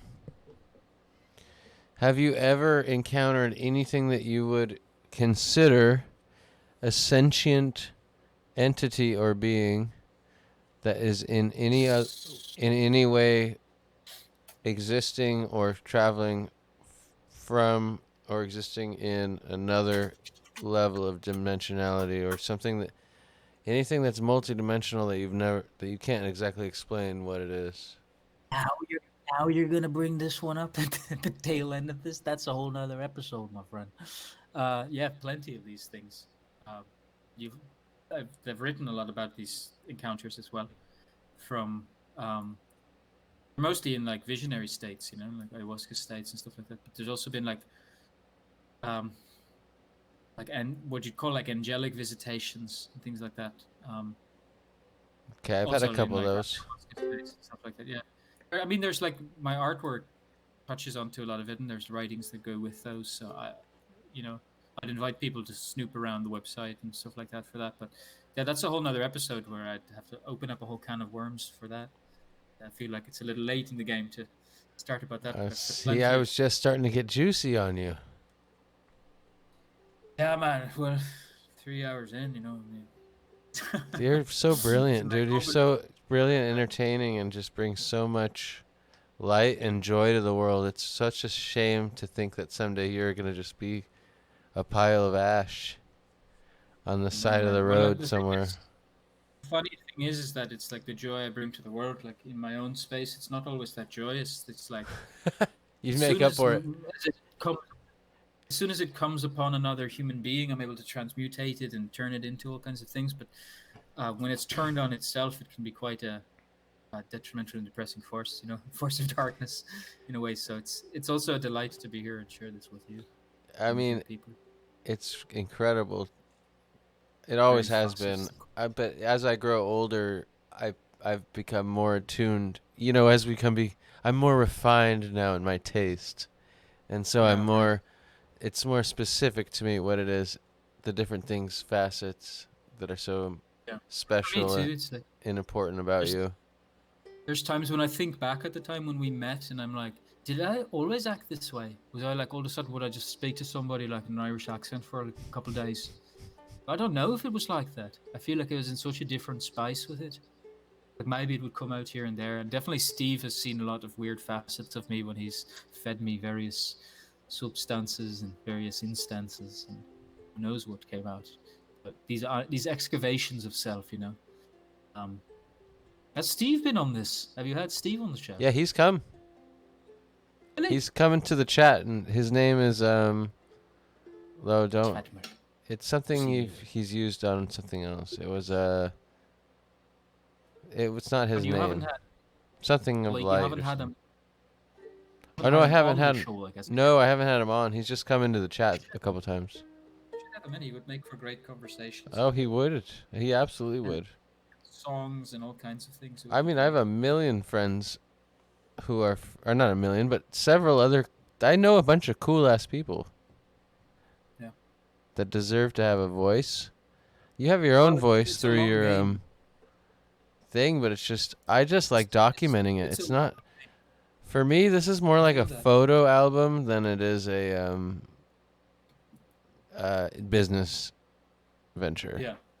That's what this feels like, is it's so loose. It's really just like a hangout or a spectator sport for voyeurs or something like that. Well, people do like to interact real time. They asked us some questions, and asked us a few, it's fun. There's a fun aspect there because it's you and I hanging out, and then some other people can be like, this, that, whatever, this thing. Yeah. Well, that's one of the things that these spaces have given me that I always wanted. Like in the Times of San Francisco, for instance, I always wished there was a camera crew following it around at these moments. But now we get to create these moments in this stagnant place where we get to like perform our personalities for one another. And the thing is, it feels like it requires a lot of editing, to put out, like to cut out the bruised part, to leave only the greatest parts standing. I guess that's where the fun work happens. Yeah, we don't need no editing. I'll probably end up. If you send me this, or you're gonna upload it to YouTube or something, I'll probably end up picking out some good parts to. Because I got a good little impression reel going on in this one. So that's nice. No, that was good shit, dude. I mean, I want to milk 7 more out of you. I mean, look, we still got people watching us. They like us. So, I know you're getting tired, but I want to know. So, what's the most lucid, for sure, it was a being and you saw it, that can't be explained as an animal? Are you talking about in visionary space or in? No, real saw it. Like waking life. Yep, waking. Well, one example would be the Brown Mountain lights. It's this phenomenon in North Carolina of these lights that dance in the gully of the valley, and it's kind of this unexplained phenomenon. So I witnessed that, and then afterwards in the parking lot, we were all standing around and talking, and then this like orange orb started rising up from the woods, and at first somebody said, "Is that one of the mountain lights, or is that something else?" And I remember looking at it and saying, "Oh no, I think that's Venus rising or something." And I was like, "That's rising too fast," and it kind of rose up with the whimsicality of a helium balloon, just like rising until it kept rising over the trees, and everybody was just focused in on it. Like, what are we looking at? Like, what is this? And I started seeing like flares coming off of it, and I said, maybe we should stop talking about it and start listening to it. And then just like that, it was like gone, and then like 2 planes showed up in its wake, flew over us like strangers in the night. So it's like a UFO? That was very strange. Yeah, like a unidentified flying object, but it seemed like a very organic light being in that sense. But Okay. most of my encounters and interfaces have been in psychedelic spaces, in like ayahuasca spaces, psilocybin spaces, dream spaces. And those So have been you've much never more. been sober and seen any? What about as far as like paranormal, like ghost and apparitions, poltergeists, that kind of stuff? There have definitely been strange things, strange sounds and stuff, but I feel like most of that can be rationalized. No, or it can't be justified, except for rationalized. the Come stuff. on, tell me what you heard. What have you heard? Well, one thing, like I'm taking care of my father who has Alzheimer's out here, and he'll had a number of nights where he would wake up in the middle of the night, and I would hear him out there, and I'd be like, "What are you doing?" And he's like, "Oh, there was a knocking on the door." Because he kept waking up because there was a knocking when obviously at 2 a.m. nobody's knocking on the door. It's either like a recurring dream that he's having or something, or there was actually like a poltergeist in here. But you don't hear it? Well, I would sometimes like wake up in the middle of I get these hypnagogic states where I wake up in the middle of the night, in the middle of like, between dreaming and waking. That's like when the weird stuff happens. That's when it like seems like there's I know what somebody you're in the talking room about. with me, or when there's like I had like a couple of spider hallucinations here where I was just like this Miyazakian little spider on my bed, where I'm like, what the fuck how is that? Like the little soot spirits in the Miyazaki film. Totally. I'm like, what the fuck? Where did it go? And then I'm like, that's not here. That's neither here nor there. Like these kinds of things where it's like like you bring something with you, something like those are real, man. That's real stuff. I mean, you know my stance on that. There's something real to it, sure, but it's a different gradation of reality, I suppose.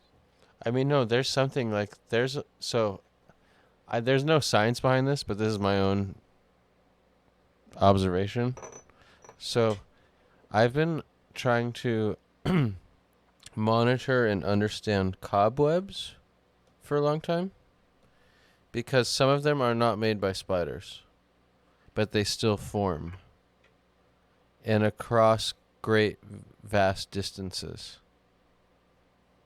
But in places where there are no spiders. Like over time, there's other levels of dimensionality, I think, that influence how like dust and particles align. How they organize. And organize. Well, that's a whole nother dust bunny hole to go down. Ha! You what with the puns? You fucking dust bunny hole. God damn it! Shove that up your dust bunny hole. Why are you gonna do this to me, man? That's a lot of damage. You just hit like 20 HP damage right there. Let's pick up this thread. I can't believe we're gonna put it down. You know. Let's grow cobwebs. You'll come back in a couple months or a month or two, and we'll get you back in here. That sounds good. And then I'll work continue it on. To create my. I'll work on my Carl Jung impression with these eyeglasses. See, this could be very good. Oh, there you go. Of the Swiss mystic this way. Yeah, Swiss mystic. All right. Thanks for having me, dude. Dude, you're such a fucking blast. Thank you so much, Michael. I'll see you soon. Keep doing it, everybody. Thanks for. Yeah. Around for this. All right, man. Peace. All right. Now I'm gonna. How do I get up? Here we go. Hit disconnect. Yep. All right. Good night, Michaelangelo. Ungoogleable. My dude. That was so fun. Okay. Look, we're just gonna do a short break. Pepe wave, and then we're gonna move into the next phase of the end of our stream here. We got a couple hours left to recap what just happened. That was some insane information. Really gotta process some of that. Get this mix going. Oh my god. Whoosh.